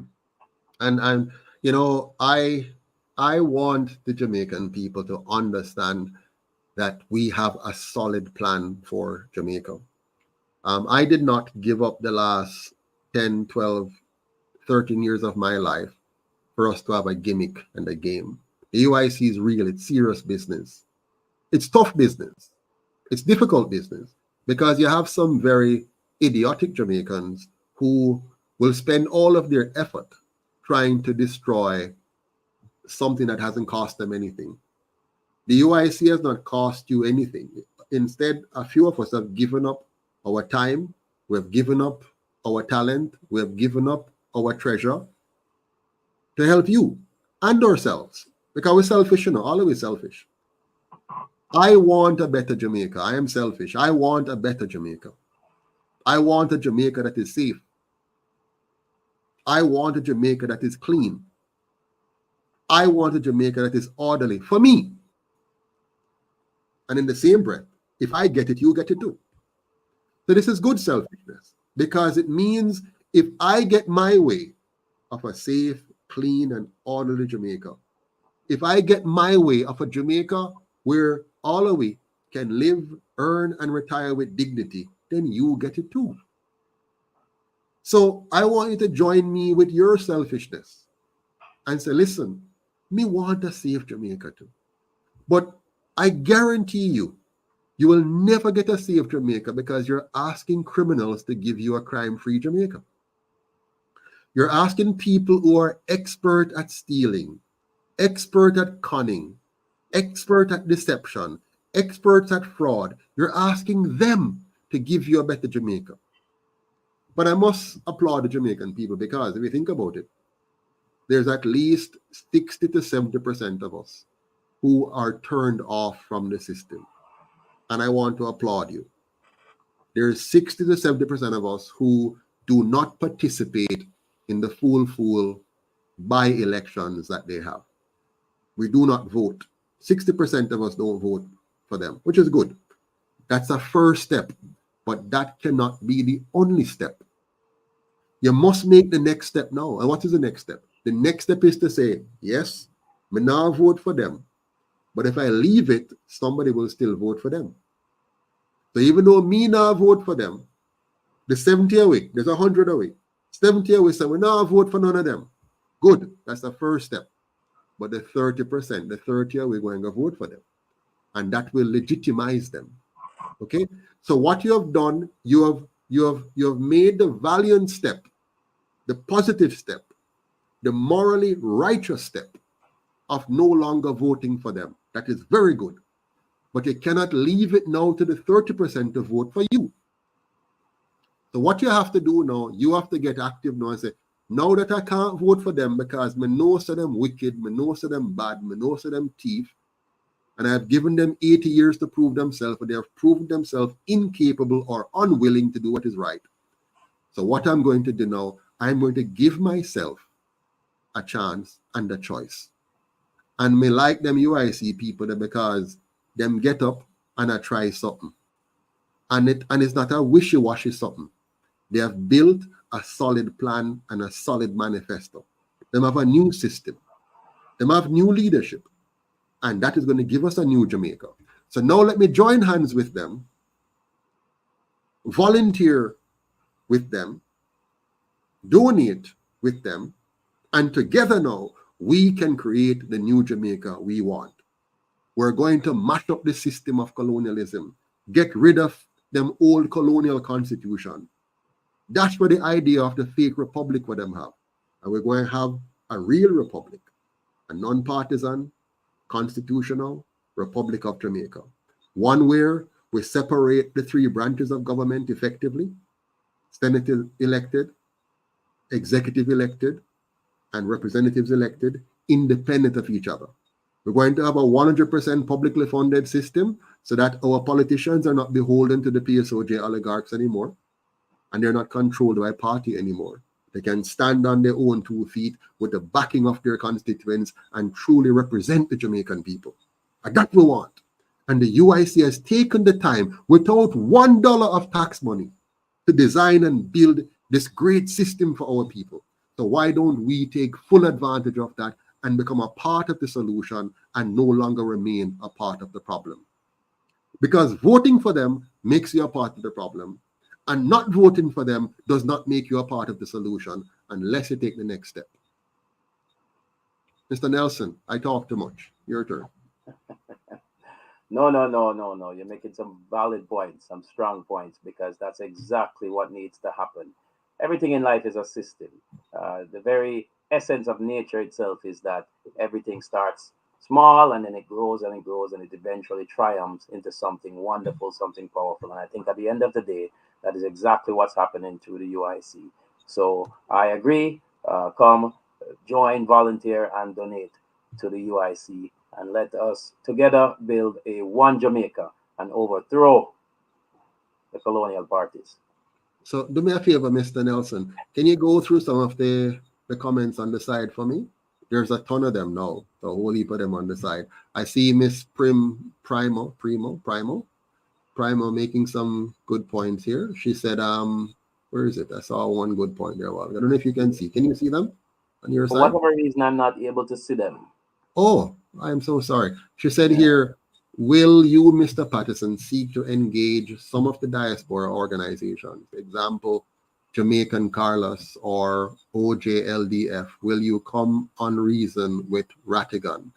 I've been on all of those spaces already, Primo. They're all welcome here. Tell them to come over here. Tell them I want them to come on UIC Liberty TV, and we'll talk to them here. So if Ratigan want to come, we'll talk with him here. If Carlos want to come, we'll talk to him here. But I've been on all of their programs already, and I am very saddened to say that, in my opinion, many of these persons who run these various talk shows, these various vlogs, are simply interested in ratings, are simply interested in, they're not about building Jamaica. They're about saying whatever it takes to get and excite people and to get views and to get money from the process. So they're not serious about helping Jamaica. They're serious about building their ratings. I don't even realize that Jamaica has never been short of talkers. Talk is the easiest thing. It's very cheap. And so think back to the days of Wilmot Perkins. Who else? Barbara Gluden, Ronnie Twigs. What's his name? Jerry Small. We have not been short, even Muta Baruka. We have not been short of these talkers. And they just go yap, yap, yap, yap, yap, yap, yap, yap, yap, yap, yap, yap, year after year after year. None of them ever create a real solution for the Jamaican people. They will talk, and then they'll just draw back when it's time to do anything. Here, for years now, a number of years, they have the UIC. All of what they've been talking before, the UIC cover that and more. The UIC does more than that. The UIC brings solution. So we have a solution to fix the corruption problem in Jamaica. All of them should be on their platform saying to their people, look at what the UIC has created for us. Look how the UIC has created a governance model that will solve every problem we've been talking about for the last 50 years. If you talk about the Senate, the UIC has a solution for that. You talk about prime ministerial overreach, the UIC has a solution for that. You talk about partisan politics, the UIC has a solution for that. You talk about the justice system failing, the UIC has a solution for that. And they cannot have a better solution. Oh, the freak storm is here now in my area. It's coming here now. Wow. Yeah, it's really big now, coming through. So, and by the way, it's very serious. It's very, you see, it's ripping up. It's ripping. Yes, I can hear it. I can hear it now. Goodness. I can hear it outside. Yes, it is ripping through. I can hear my mash-up greenhouse flying off right now. My door, I just heard the door going there. You can see the curtain behind me. Without making light of the situation or anything. Without making this light is very, very serious. Very, very serious. Without making light of the situation, Yeah. I just want to say I hope that this is a part of the renewal and cleansing of Jamaica. So I'm hoping Absolutely. the freak storm will freak them out. Absolutely. Wow. I mean, this is serious. I hope it passes very quickly. But it's pushing open. I'm on the patio right now. It's swung open the door over there. I don't know if you can hear it, but it's actually ripping through my greenhouse over there. I'm hearing some shutters flying over there. Yes, I can hear it. I can hear it from your background. Wow. This is like a hurricane all over again. Yeah, it's a rough season. Oh my goodness.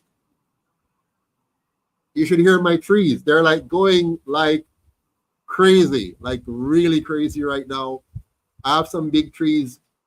I don't know if some people have been to my property before. If they come here now, it looks like a bomb went off from the hurricane, because all my big trees, the tops have been cleaned off. They're broken down all over the place. There we go. My wife is doing some repair work over there to keep the door in, but look like it has passed now.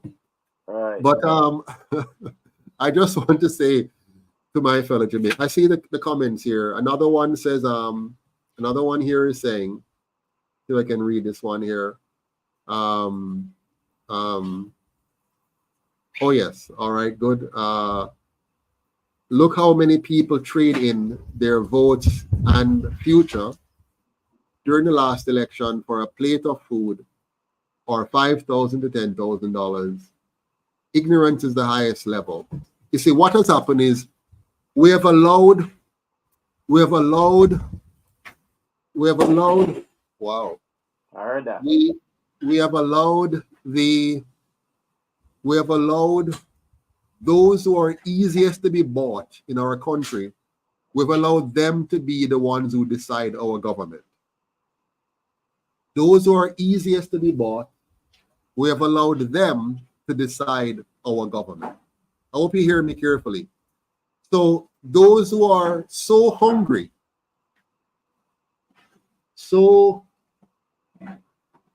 financially depraved, so lacking in the wisdom to think and reason, we have allowed them to be the deciders of our election.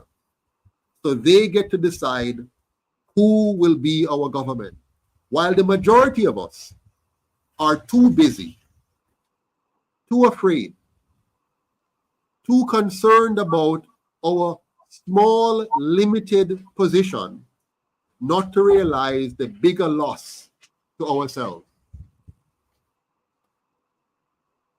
This is very serious. Sorry, guys. It's like burial all over again. It's really, really crazy outside there. Yeah. So we have allowed those persons to decide. And I want to speak tonight to those of you who voted in the last election for either of these two parties, and those of you who are prepared to go again in the next election and vote for either of these two parties. You are responsible for the Jamaica we're going to have. When you go out and vote for these two parties, you are responsible, you are culpable, you are jointly and severally liable for the Jamaica that you are creating. My mother was a strong supporter of one of them, and I have had the privilege of being by her side, watching the entire process from I was a baby. I have been to their meetings. I've sat around their tables. I have heard their discussions. And I can tell you this, as a boy, I knew something was wrong with that process. I hear the discussion. They have turned us into enemies of ourselves. We have learned to hate each other because of them, when we should be hating those who enslaved us and the system that they have placed over us. Our hatred should never have been directed against our fellow Jamaicans. Our battle is not against each other. Our battle is against the system of colonialism and the colonizers. And by extension, anyone who becomes an agent of theirs.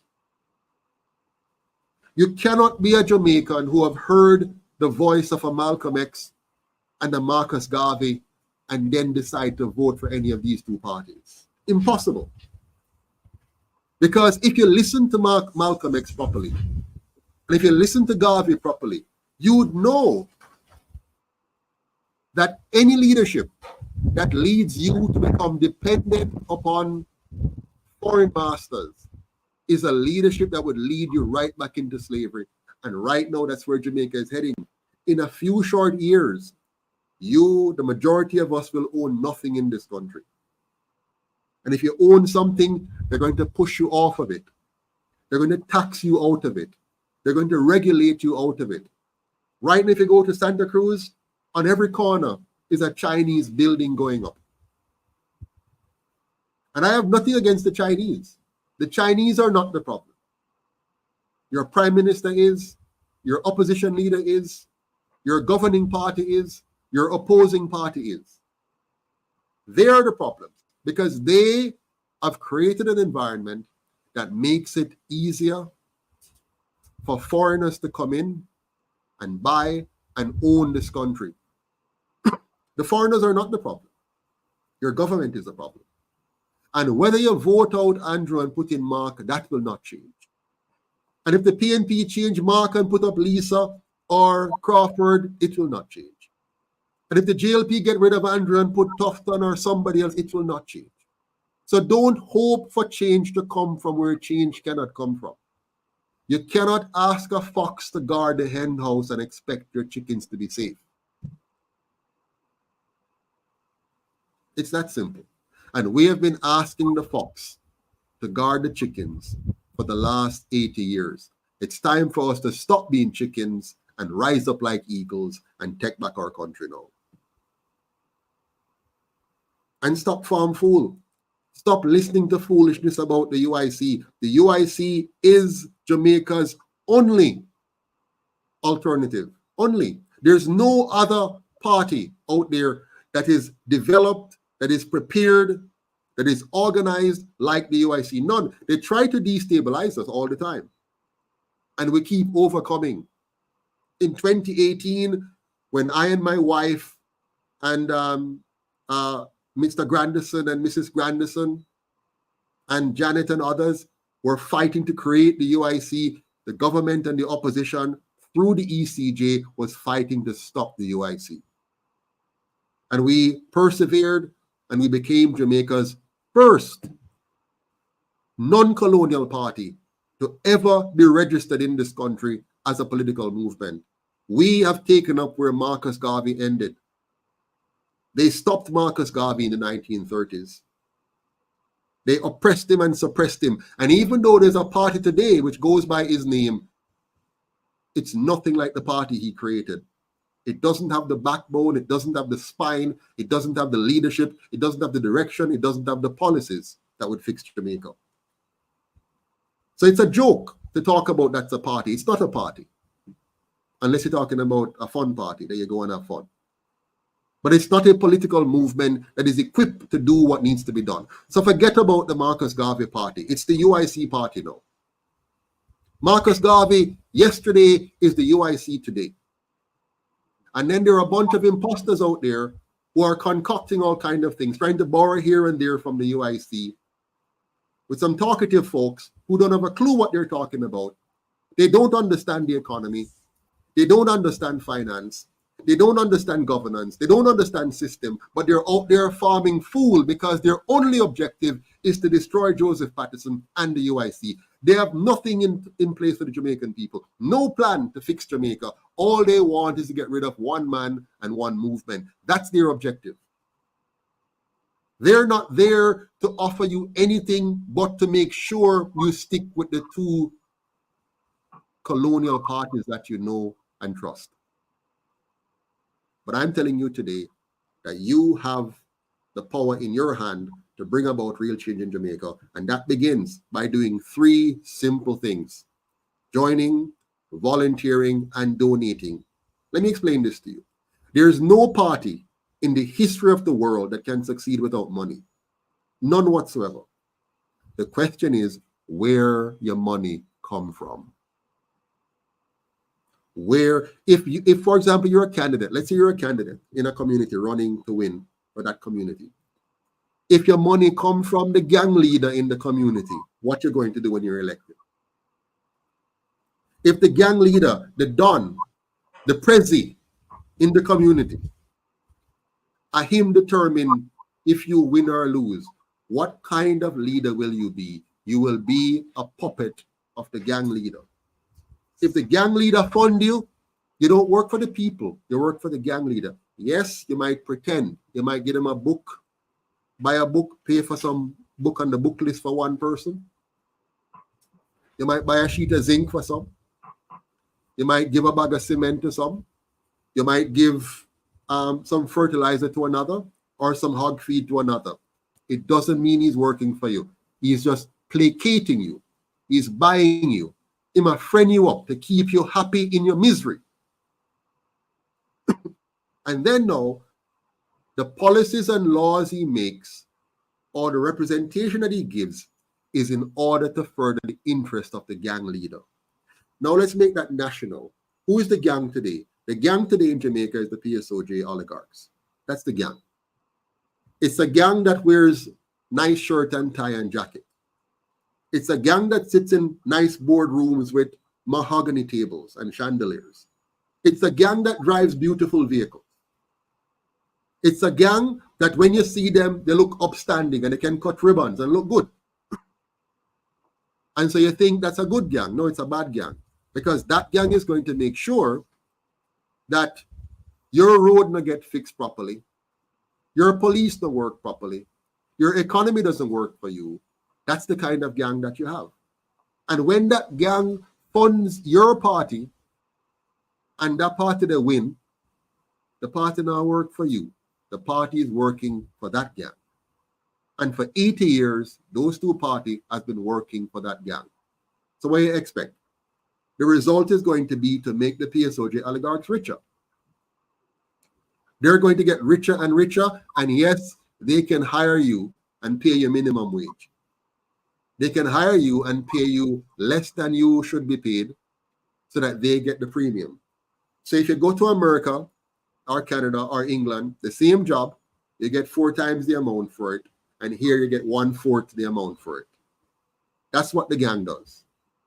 Over to you, Mr. Nelson. Yeah, 2 things.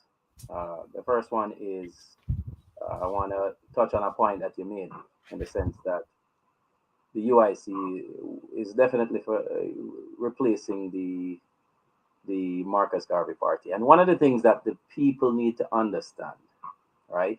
If every year we're complaining about the GLP and the PNP and so on and so on and so on and every kind of P, we need to realize that all of us, UIC is about all of us. It is the People's Party. It is truly the People's Party. But I must say to everyone that the UIC must win. You know? The UIC must win, and the UIC is not going anywhere. And when the UIC win, we're going to shame them. All the political pundits, they're going to jump on the wagon because they're bandwagonists. And they are going to say all the nice things of what the UIC is now bringing to Jamaica in terms of uniting Jamaica, making it one Jamaica. And we're going to shame them. I say to all Jamaicans, the UIC is not going anywhere. Because the UIC is the only option, the only hope for a better Jamaica. You know, I want to broaden the conversation a little bit now because we're talking a lot about the micro element called Jamaica, but there's a macro element beyond Jamaica. You know, in Jamaica, you can talk about micro economics, for example, which is your household economics, how you earn and spend and take care of your family. And then if you look at the macro level now in Jamaica, you talk about nationally, what is happening nationally. But Jamaica is a micro element of a global situation. And the macro global situation is this. If you have a government that is not prepared to effectively plan, design, and manage your country to make you resilient in the face of the global challenges, you have a problem. Because it means every global shock will hit you the same way as if you didn't have a government. And this is serious. Because right now, for example, in the American election, we should be very concerned about which of the 2 ideologies takes over America? Do you want to continue to have an what do you call the word now? Interventionist government that tries to, for example, force your government to force your people to become LGBTQ? Do you want to have a US government that will force your government to force your teachers to teach our children to succumb to the mental disease of not being sure of their gender identity? Do you want a global positioning where the monetary system is designed to inflate away your purchasing power so that every year you're falling further and further behind economically, even if you get a raise of pay? And so what I see in Jamaica is that we have a government, and always had a government, that is a puppet kind of government, a copy and paste kind of government. So whatever America says, for example, we do. If America said, teach your children that white is beautiful and black is ugly, we do that.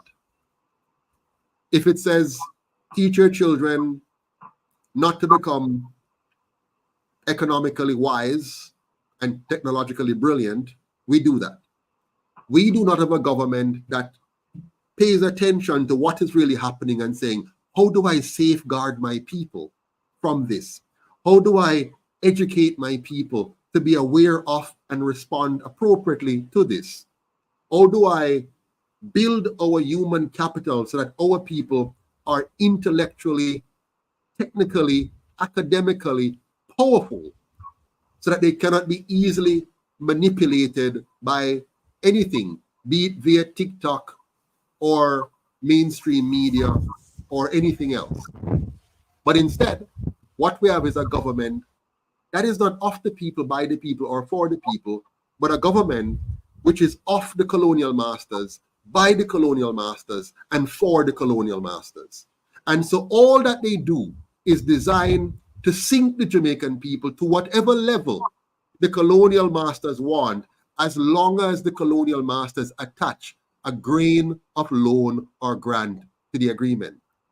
So if the colonial master says, I'm going to give you a few $1 million to make sure that you give up the rights of your people to decide their own direction when it comes on to dealing with a pandemic, or dealing with global economics, or dealing with the education or social order of your country, we're just going to do whatever you say as long as you give us some loans or grant. We don't have a government that knows how, or is interested in knowing how, to preserve our sovereignty as a people collectively. We don't have a government that even cares for us, the people, to know that we are sovereign individuals and our individual sovereignty is sacred, and that it's the job of government to protect that sovereignty. Instead, what we have is a government that would rather we believe that we're not sovereign, that we're subservient to some outside power, be it a queen or a king, be it white or whatever. As long as our people do not see themselves in the way Marcus Garvey wanted us to see ourselves, as sovereign individuals, powerful in our own right, and having the capacity to be as intelligent and as productive as any other race. Instead, we become licky, beggy, and dependent on everybody else. As a kid growing up, all I could hear is us cheering when our politicians come back with loans. We secured another IMF agreement. Yeah. Oh, we're getting a grant from China. Yeah. Somebody is donating some ambulance to us. Oh, that's all we want. So we have developed a nation of beggars, a nation of people who just want something for nothing. And the UIC said, it's time for us to end that. We must become a nation of producers, a nation of thinkers, a nation of innovators, a nation of creators. And we have it in us. They are just draining it out of us. They're just teaching it out of us. They're oppressing it out of us. And they're making us into nothing but docile donkeys just waiting for somebody to put a rope around our neck and a noose in our nose and lead us anywhere. And I'm tired of it. We're losing the value of our people.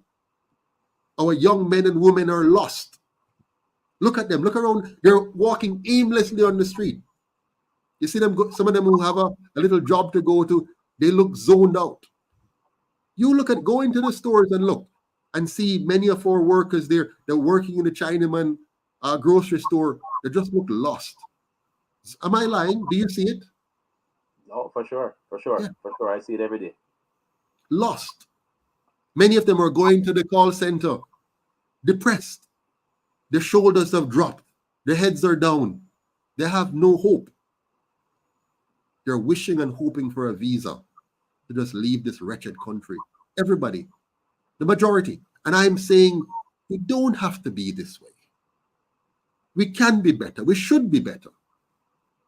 And the time has come for us to be better. But we will never be better as long as we continue to trust those who are not to be trusted.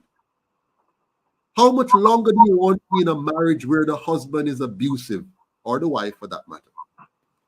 How much longer do you want to be in an abusive, demoralizing, dehumanizing relationship with a government that doesn't care for you to have decent roads?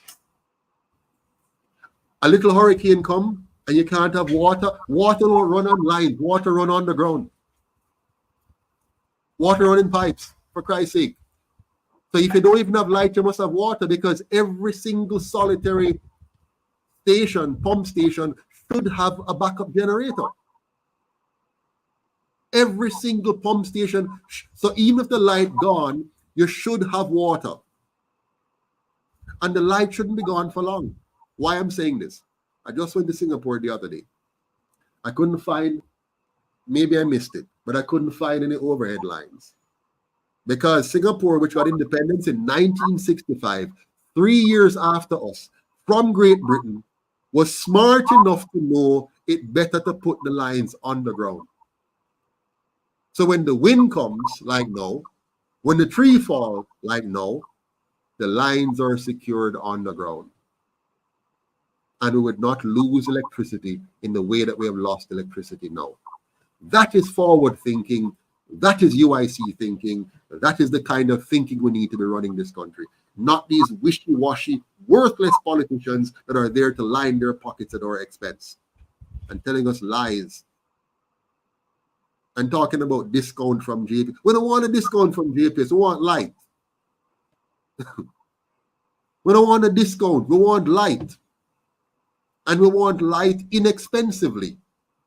We want a forward-thinking government that would have created a massive solar energy, biogas energy, geothermal energy, co-generating system. That means we have alternatives and they're mixed together with hydrocarbon energy so that if one goes down, we have backup. Just like at my house here. I have light right now because I do for my little family enterprise what the government should have done for the entire country. When nobody here have water, I have water because what I did for my little family enterprise, the government should have done for the country. Most of the dams we have were built by the colonial powers when they were here, not by our government of the last 80 years.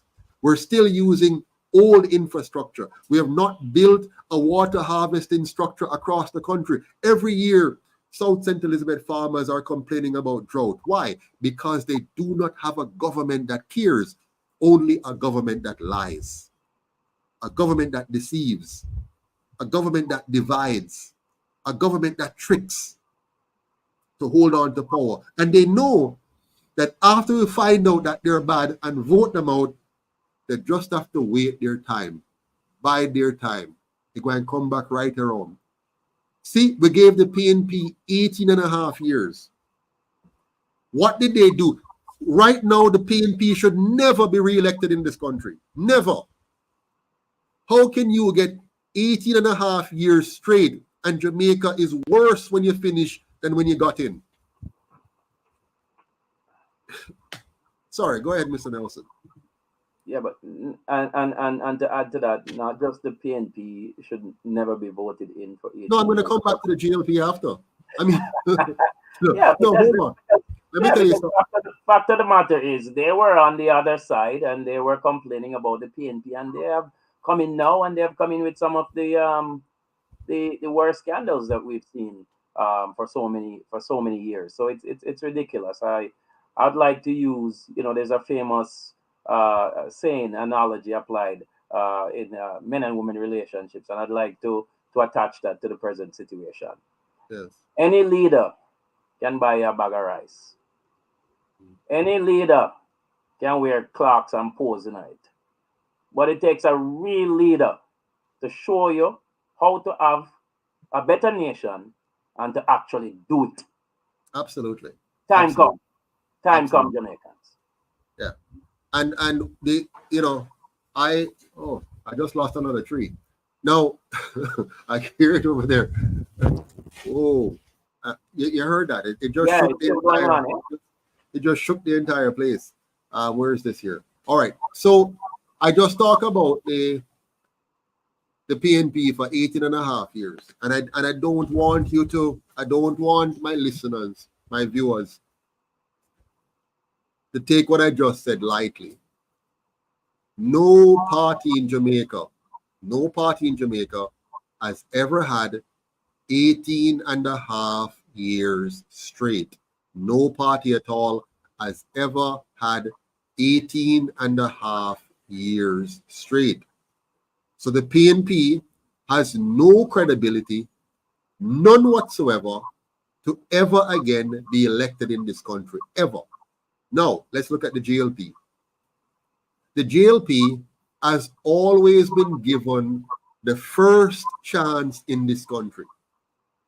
In 1944, when we had the first election, they were given the first 2 terms, 10 years, 5 and 5. They were given the first 2 terms to give us a great Jamaica, starting in 1944, when we had the first ever election in this country. The JLP has always been given the first opportunity to set this country straight. And in 1944, and the second term after that, they failed. In independent Jamaica in 1962, again, the people turned to the GLP and gave them again the first 2 terms of independence to say, show us the new Jamaica. And they found out that the new Jamaica of the 1960s was the same old Jamaica of the 1940s under the GLP. That's 20 years they got. 2 separate terms. They got 20 years to create a new Jamaica and failed. But I want to point out something in particular. In the 1960s, the JLP got the biggest education loan in the history of Jamaica to build a massive number of schools across Jamaica. They thieved half the money and built half the schools. That one destructive act caused many Jamaicans to have to go to shift school, meaning instead of having enough classrooms to have a proper teacher-student ratio across the country, we had half the number of schools with twice the number of students, causing us to go to shift system. This shift system and the lack of adequate resources meant many Jamaicans did not get the education they needed to give us the modern Jamaica we should have today. But all of us had to pay back the full loan plus interest to this very day. That is the JLP. They should never, ever be elected again in this country. But worse than that, in the 1986 election, when the PNP boycotted that election, the JLP got 100% of the seats in the House of Parliament. 100% of the seats in the House of the Senate. 100% control of our entire government, which means they, like no other, had 1 full term to completely transform Jamaica from what it was to what it should be. And they left Jamaica deeper in debt, more corrupt, and more impoverished than before they came into office. The only thing they did that was good during that period from 1980 to their second term was that when they got elected, America released the loans that they held back from Manley because of his foolishness with socialism. And America released the grants that they held back from Manley because of his foolish diplomacy. And so all that money flooded into Jamaica and flooded straight into the pockets of the politicians. That was one of the most corrupt episodes in the history of Jamaica. They stole left, right, and center and made many fake millionaires. Many politicians became very wealthy under the JLP government because all that grant, all those loans that were withheld from Manley came flooding back into Jamaica and was stolen left, right, and center. So here's the problem we have in Jamaica. There are too many rich people who did not earn their wealth. They don't know how to earn. They only know how to gain from corruption. Their only expertise is not producing efficiently and effectively and exporting. That's why Jamaica exports 1/3 of what it imports. So we import $100 and export $33. Okay? You cannot run a country where you're always importing 3 times as much as you're exporting. That destroys the value of your dollar. That destroys your economy. And that's what these two parties have created. They are liars, they are deceivers, they are destructive, they are corruptive, they are the entire embodiment of failure for this country. And therefore, no Jamaican should ever wish to vote for, support, or volunteer or campaign for any of these two parties, because if you do, you're actually campaigning for your demise, your own destruction. Somebody said, I did not know Jamaica people abroad were so destructive and unwilling to build Jamaica until I asked them to help. That's what Celebrity Master Dub here says. Yeah, man, there are many Jamaicans abroad who are unfortunately committed to the maintenance of what is here in Jamaica. They want to keep their JLP party in power. They want to keep their PNP party in power and live the illusion that somehow those who have proven themselves, Mr. Nelson, they have proven themselves to be either incompetent or wicked. You pick one.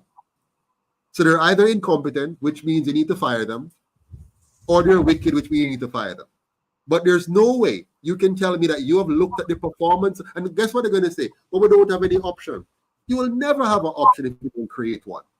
I know that. I was born to a poor single mother in downtown Kingston. And if I wanted to escape poverty, I would have to create my way out of poverty. And the same is true for a government. If you inherit a bad Jamaica, it's your job to give us a better Jamaica. Tell me if you agree, sir. 100%. 100%. And that's exactly what the UIC is about. It's the People's Party, as was mentioned before. So this is the only place. The UIC is the only place, the only platform in which true change, real change can come to Jamaica. You know what I mean? I challenge those journalists out there, Cliff Hughes and all those other journalists. I challenge you to bring the UIC into the spotlight, if you may, because we actually don't really need you to bring the UIC into the platform, because the people will bring the UIC into the platform. But I challenge you. I challenge all those journalists out there. I mean, I am a very straightforward talker, so I don't and sometimes some people don't like it because I speak the truth and I speak it very straight. I honestly don't have time for the games anymore. I watched the game all my life. This year I'm going to be 53 years old. On August the 2nd, I'll be 53 years old. And my wife was telling me the other day, we're driving in the car, saying, my mother is her mother.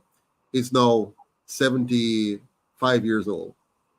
And her mother said, the same thing when we see from a little girl for all my 75 years is the same thing in Jamaica today. And I'm 53 this year, and I'm seeing the same thing. And just in May, June, I went to Singapore because it's a country I really admire. And Lee Kuan Yew is my hero. And what I like about Lee Kuan Yew and the Singapore is that they had the courage and the wisdom and the stamina to create a country that they wanted, even though there was all kind of things around them that made it seem impossible. The same Cold War that Manley had to face, Lee Kuan Yew had to face it. Manley's approach was to say, I'm going to pick a side. I'm going to express my great love and admiration of Fidel Castro. And I'm going to say, nobody can tell me who I should keep as my friend.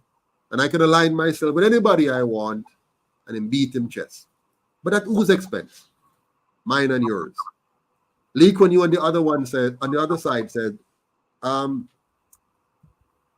Mr. Soviet Union, I hear you about your plans and your concerns. But tell you what, I am willing to trade with you if you're willing to trade with me. How about that? Your problems and concerns, I will leave them with you. You figure it out with America. That way you can work it out. Then he goes over to Mr. America and says, Mr. America, I hear you with your concerns and your issues. I understand. But tell you what, I will trade with you if you want to trade with me. You want to trade with me? Okay, let's trade. You and Mr. USSR, you can work out your issues. And he just put down his head and focus on making sure that people can read, people can write, them can do maths, them can build, they can innovate, they can create, let them have clean roads. He made 80% of Singaporeans homeowners. By the time he left office after 31 years, more than 80% of the people of his country were homeowners. You hear me? They were homeowners. He made sure that the police service was efficient and effective at keeping the Singaporean people safe. So he made their environment very safe. He made sure that their school system was comparable to the best in the world. And so they had high quality graduates. The majority, while we failed the majority of our students, they were producing successfully the majority of their students. And so after 25 years, they moved from a third world country to a first world country within 25 years. So from 1965 to 1990, they became a first world nation. A government that is very low to no corruption, a nation that is very safe to almost no murders per year, a country that is very clean, a country which is very beautiful, a country which is very orderly, a country which became respected around the world, where every major company set up an office in that country. Every major company. They have one of the best airlines in the world, one of the most fantastic tourism product in the world, one of the best armies in the world, and yet still they're the size of St. Thomas. My God, Mr. Nelson, if them can do it, we can do it too. They had nothing more than we had. We have more than them. We had more land than them, more people than them, more creativity than them, more unity than them, because our people all spoke Patois and English, and they spoke all kind of different languages. And he had to say, no, we're going to make English the common language of the people. We're going to make sure every child learns proper English as well as their mother tongue. So if you come from mainland China and you want to learn Mandarin, no problem, learn Mandarin, but you must learn English properly. You're from Tamil, you want to learn the Tamil language, learn that, but you must learn English properly. You're from India, yes, but you must learn English properly. And so he insisted on making sure we had quality graduates. They had quality people coming out of their schools. What have we done in Jamaica? What have we done with our students? Every single solitary year, 70% or more of our students are failures. They don't have the requisite maths and English, and they don't have 4 or more meaningful subjects leaving school. That's what we have done. Now, I don't know about you, Mr. Nelson, but I can't bring myself to give any kind of applause to these 2 colonial parties that have done that to my people. They have robbed us, and they've robbed us blind for 80 years. Go ahead, sir. Listen, Mr. Patterson, Jamaicans, through the UIC, Jamaica is going to become the envy of the rest of the Caribbean. Jamaica is going to become the envy of many nations across the globe. Now, you mentioned Lee Kuan Yew. That is the vision of a true leader. He wasn't thinking about his party or the pockets of his fellow politicians. He had a vision. That's what a leader does. That's what a true leader does. A true leader have a vision and put that vision into action. That's a true leader. He wasn't concerned about tribalistic politics. Wasn't concerned about special interest group, PSOJ, like we do, and so on and so on. And so I think that's the difference, and that's what the UIC is going to bring, and it's going to happen.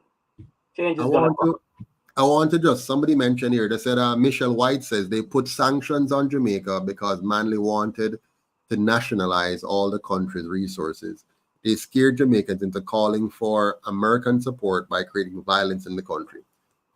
Michelle White, I want to use this opportunity to educate us now, because when we talk in Jamaica, we talk out of 2 mouths. We talk out of a comrade mouth and out of a laborite mouth. I wanted to talk out of a Jamaica mouth tonight. Put away comrades and put away labor. And let's look at Jamaica. 2 leaders, Manley and Lee Kuan Yew, 2 leaders. They were both faced with the same existential threat. Both of them had to deal with the Cold War.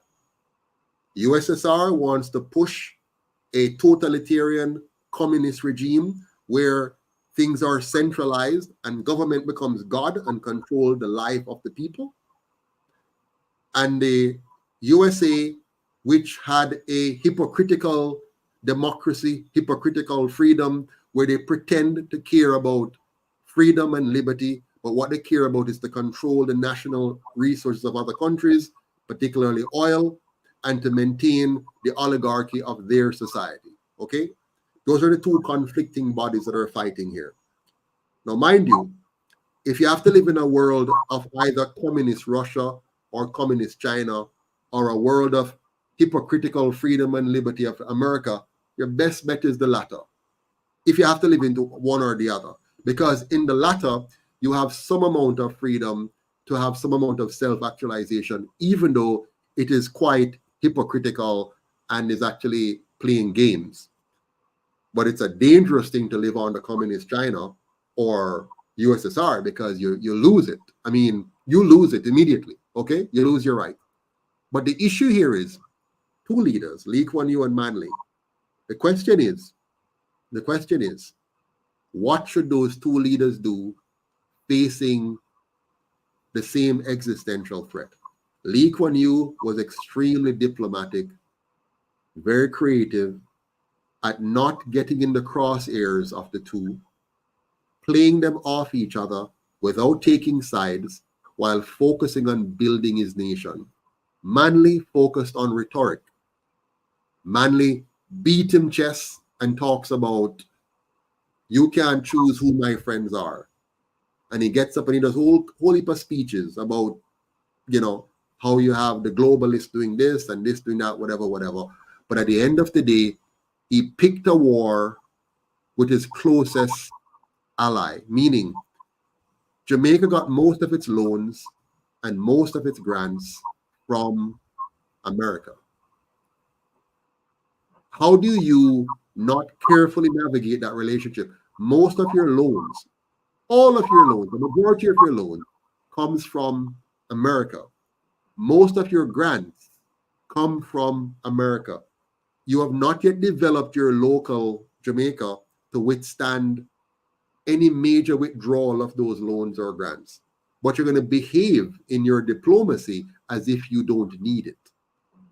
That, to me, is suicidal. He played that game, and we suffered the pain. We, the Jamaican people, suffered the pain.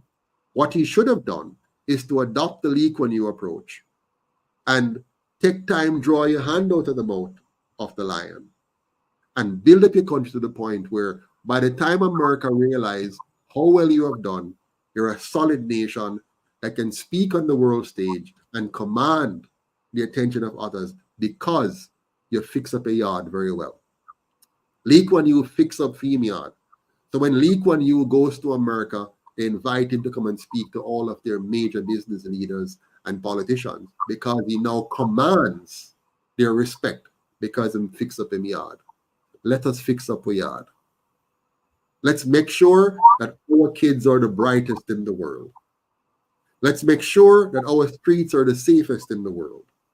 Let's make sure that our people are among the richest in the world. I'll give you an example. When Lee Kuan Yew took over, the GDP per capita for the Singaporean people were the same as the GDP per capita in Jamaica, between $550 and $1,500 back then. Follow me carefully. Between $550 per person, that's the GDP per person. They call it GDP per capita. $500 to $1,500 per person in Jamaica and in Singapore. When Lee Kuan Yew finished his first 25 years in office, that number was 18,000 to 20,000 US per person, while Jamaica was still battling with 2,000 to 2,500 per person. Today, they're over 45,000 per person, while Jamaica is still around 5,000 to 7,000 per person. Why? Because rather than being somebody who chat a lot and make big statements, remember in Jamaica, every year we're about to take off. Every time we have new election, we're going to take off, and them are the promises. We're going to strike oil. We're going to build this. We're going to have this. We're going to have that. All kinds of grand announcements. And what do we have in the end? Nothing. Lee Kuan Yew focused on delivering. He delivered. When my wife and I was in Singapore just a couple months ago or a month ago, everything, roads, railway, ferries, airport, my God, their airport is to die for. They have the #1 airport in the world. Where's Air Jamaica today? Who's running our airports today? They're all owned by foreigners. So my friends, it is clear, we can't vote for them again. We cannot. And we cannot vote for the UIC if we don't make the UIC available. We have to make it. We have to own it. Don't be fooled by the idea that all it takes is for you to, I will vote UIC. Well, if there's no UIC, you can't vote for the UIC. You have to say, I will make UIC. I will ensure I have UIC to vote for. And the way to do that is to join, volunteer, and donate. Not to me. Not for me. You're not doing it for me. I don't need it. In fact, I don't need any of this. I would be better off personally for the last 13 years if I just focus on me. My wife and I could enjoy a beautiful life in or out of Jamaica. So it's not for me. You're not doing it for me. You're doing it for we. We, for us. We are stronger than me. So you're doing it for we the people. You can't do it alone. I can't do it alone. None of we can do it alone, but we can do it for we.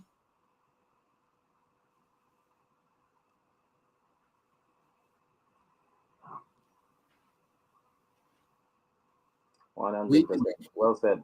Well said, Mr. Patterson. Well said. So we're going to close off and let you go now, Mr. Nosy. Your wife must be saying, what's wrong with you? As is mine. She's enjoying it. that she's enjoying. Oh boy, I tell you. No, I mean I don't come on very often these days. I used to do a lot more lives than I do now. I used to be on a whole heap more lives. I've done some 300 lives so far. More than that. I mean, I used to do lives before lives were popular. If you go back and look in the archives of Facebook before YouTube took off, I used to come on every Sunday. Really? And yeah, every Sunday and do a live way back in the Facebook days. And so they're all there, many lives on. So I've done maybe 1,000 lives or more, but 300 of them are on YouTube. But the bottom line is this: I just want people to understand that you're not doing Joseph Patterson a favor. You're not doing Mr. Nelson a favor. You're not doing any of the members of the UIC a favor. We are doing ourselves a favor. We're in this together. And, we're going to pass on. I mean, I'm 53 for crying out loud. I came back to this country at 40 years old. One of the few Jamaicans who are dumb enough to leave Canada or wherever and come back to Jamaica at 40. Most people come back at when you're ready to retire, where they have less energy and less strength. And they just come back now to enjoy the sun and the sea and, and spend their retirement income here in Jamaica. But I came back. Like yourself, Mr. Nelson, you came back to Jamaica as well. You didn't have to. You could stay and enjoy Canada. By the way, Canada is changing. Canada is becoming pretty bad today. I don't know why they elected this socialist fellow. And people, let me be clear to you. I hate socialism. So I don't want to, I am very straight with you. I know what socialism is, right? Socialism is a system where you turn people into haters, where they hate rich people and they envy other people and they want government to go and take from the producers and give to them. We don't want a system like that. We don't want a system where the government go and redistribute wealth. We want a system where the government creates an environment where all of us can create wealth. And we must teach everybody to create wealth. We want a society where everybody understands the value of trading value for value. You must add value to society. You must learn something. Learn a trade. Learn carpentry. Learn plumbing. Learn electrical. Learn designing. Learn architecture. Learn engineering. Learn to be a technician. Learn to be a lawyer. Be a doctor. Be a nurse. Be a statistician. Be something. Don't sit there and want a government to take from somebody else and give to you.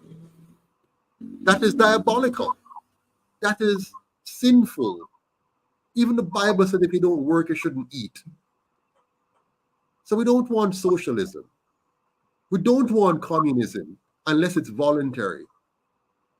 It must be you and some people come together and say, we're going to share what. Well, that's fine. But you don't want government to impose a commune on you. You want to have the freedom to associate. It's like Leonard Howell, when he went up there and he created the environment and a group of them come together and they plant and what. That's fine. That's communal. But you don't want a government having the authority to come and say, we're going to be a socialist country. That's dangerous.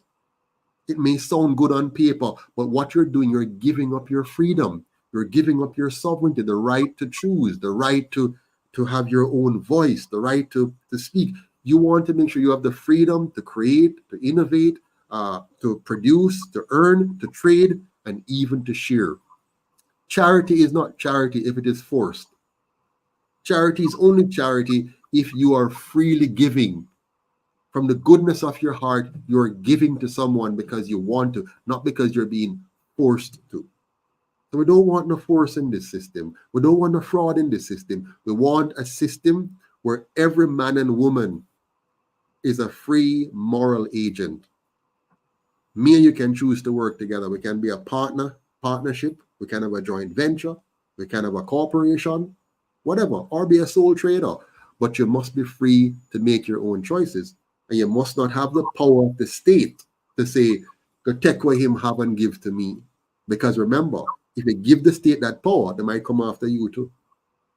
So you might, when you're poor, you might say, I'm poor, someone wants socialism for them to go take from him and give to me. And you feel good about it. But later on, now him come take from you. Him come and say, listen, yes, I'm the government, and I decide your food. I decide what you wear. I decide where you learn. I decide where you work. I decide where you live. And suddenly you realize that it's not so good after all, eh? You accepted it because of the free food component, the freeness component. But what you were giving up was your freedom. Never trade freedom for freeness. Never, never, ever trade your freedom for freeness. Not even for security should you trade your freedom. It's better for you to be free and insecure than a secured slave. You can always fight for your security. You can always defend yourself or form a militia or get a group of you and defend yourself. But never give up your freedom for anything. That's what our black brothers fight for. Sam Sharp didn't fight for socialism or communism. Paul Bogle didn't fight for socialism or communism. They fought for freedom. You're going to say to Mr. Patterson, are you a capitalist? What is a capitalist? If a capitalist is someone who wants you to have the freedom to choose, then yes. If a capitalist is what you think of it is, which is somebody who is involved in corruption and stealing and avarice, then no. So instead of capitalism, socialism, or communism, I opt for freedomism. If you want the ism to go by, I want you to be free. I want you to have a society where your life, your liberty, and your property are fully protected from all criminals, elected or otherwise. And there are two sets of criminals.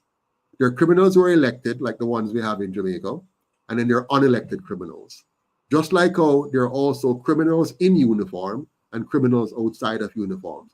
Many of those in the police fraternity are criminals.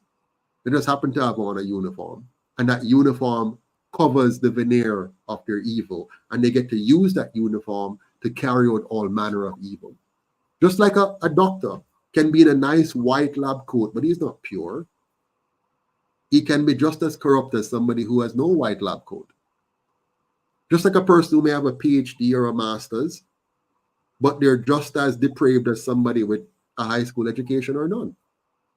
So none of those titles mean anything. What means something is your morality and your character. So you have many people who are not highly academically educated, but they have good moral standing. They have good characters. They're honest men and women of integrity who understand the value of working for what they want, of trading value for value with other people. Them not thief. They don't want government to go and take from somebody and give to them. They want government to give us a fair playing field, a just playing field, a good environment that allows us to go about our work freely and securely and efficiently. And through that, we can now earn what we need to earn to take care of our families. What say you, Mr. Nelson, before we go? 100%, 100%. Thank you for those who I was reading some of the comments, very supportive. So we encourage everyone to not just to support the UIC, but to become the UIC. You are the UIC, just as I am the UIC, just as Mr. Patterson is the UIC. Yes. So somebody's accusing me now of parroting the lies of Mr. Siaga. Well, don't say it's lies. Come on the program. We're happy to have you, Primo. Please see the number on screen to send a WhatsApp message and said, I would like to come in a debate or a discussion with Mr. Patterson and team to identify the lies that we're parroting like Mr. Siaga. I'm very happy to discuss it with you. By the way, I'm not afraid of nobody. So anybody who want to come on this platform here and challenge anything I'm saying, I welcome you. I don't want you to go out there and just spread little noise. Come on the program.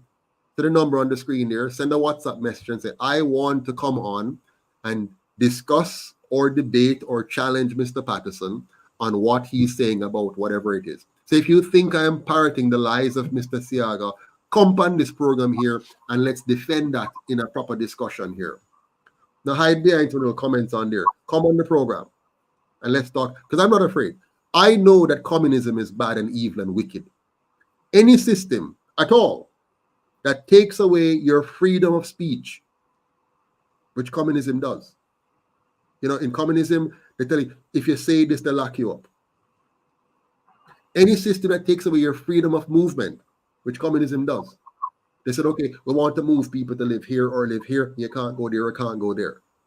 Any system that takes away your freedom of association, you have to watch your back, who you're talking to, because if you talk here, so you're working against the state and we're going to chop your head off or put you in jail or whatever. That's bad. Any system which takes away your freedom of choice, which is your economic freedom, that does not allow a free market economy where people can freely trade value for value, is a dangerous system.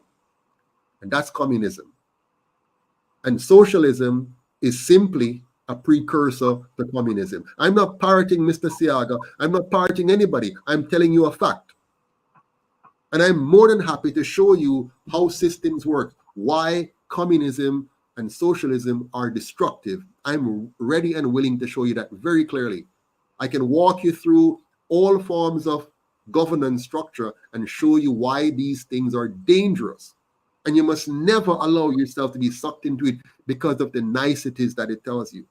They tell you, come into this and you'll get, onion milk and live on a cloud somewhere. No, you need to work your way through the process. If you take away my private property, my right to own property, then I become property.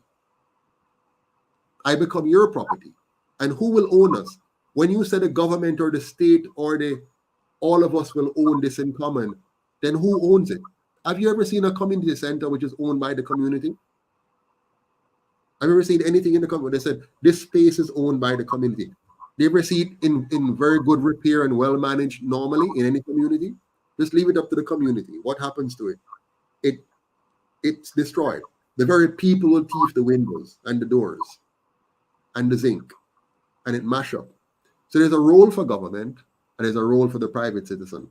The private citizen will take care of his private property normally much better than the government. And the government is to take care of the public systems and make sure that you have a good balance. So for example, none of us will want to own a piece of road out there that everybody drive on because you can't control that, right?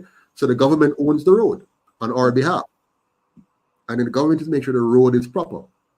And we all now must pay taxes now for that road to be maintained. But let's say you have a government that says, okay, some people mustn't pay taxes. Only some must pay taxes. We only want the rich to pay taxes. What will happen? What will happen? You're going to destroy the minds of the people because they now believe that they're not responsible for this road. They don't have a vested interest in this road because it's a free road. No, not free. But we want a government that teaches us, that educates us, that the road is our road, that we jointly and collectively pay for, so that all of us can drive on that road and get to our private dwellings. And when we cross the gate of our private dwellings now, we are responsible for the lawn, for the wall, for the floor, and for the roof. That's your job. And the way for you to take care of those walls and roof and floor is to earn. And so we, the government, will ensure you can go to work safely and come back home safely. That you can drive to work or take the bus to work conveniently and efficiently. And that if you get sick and you go to the hospital, you will have a hospital which is capable and able and equipped to mend you up so you can get back to your decent living. There's so much here. Mr. Primo, I'm going to invite you to come on to the program. And you have a whole heap of questions there for us to look at. So we will get to all of those. In closing, the UIC is for all Jamaicans becoming property owner. We want all Jamaicans to be property owners, right? And we're going to follow the model of similar to Lee Kuan Yew and make all Jamaicans property owner, because that is your right. And sometimes here's what happened with last point. We must never confuse bad policy for remedial action. So there's some remedial action we must take. The Jamaican people have been robbed of something. They have been robbed of their physical property since slavery. So good governance means we have to return this property to them.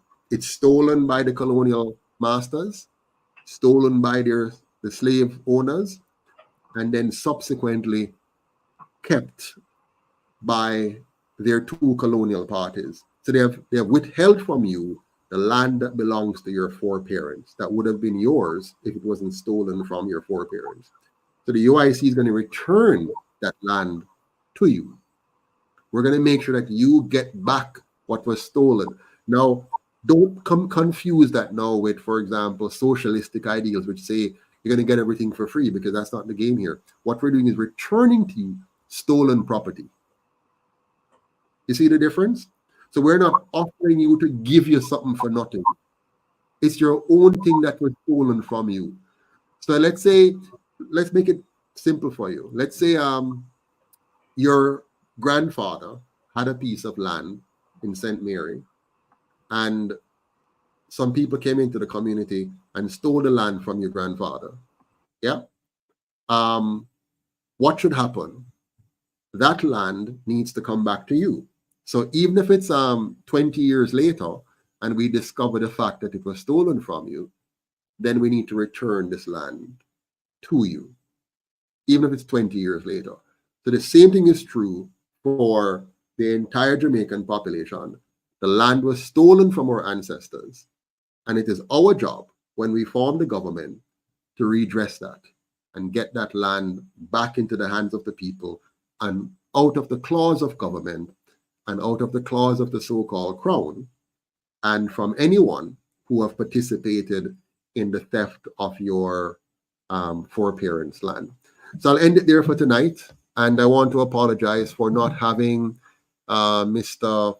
Sullpha on the program. He was supposed to be here but didn't show up, and hopefully we'll find out that all is well with him and that it it's just an accident that he's not here, but that he's well, and we can talk again sometime soon. Mr. Nelson, thank you for being here. Thanks again for joining me. No problem. Pleasure's mine. Tomorrow night we have some big topic coming up about who is controlling Jamaica, right, and the economy. And so you're going to be on together with what's her name, Miss Walker. Miss Walker, and a bunch of other folks will be coming on tomorrow night. So see you tomorrow night at 8 o'clock, right here, same time. All the best to all of you online. Thank you so much for joining us. And do have a good night and stay safe. All the best. One Jamaica, stronger together. Take care. Good night.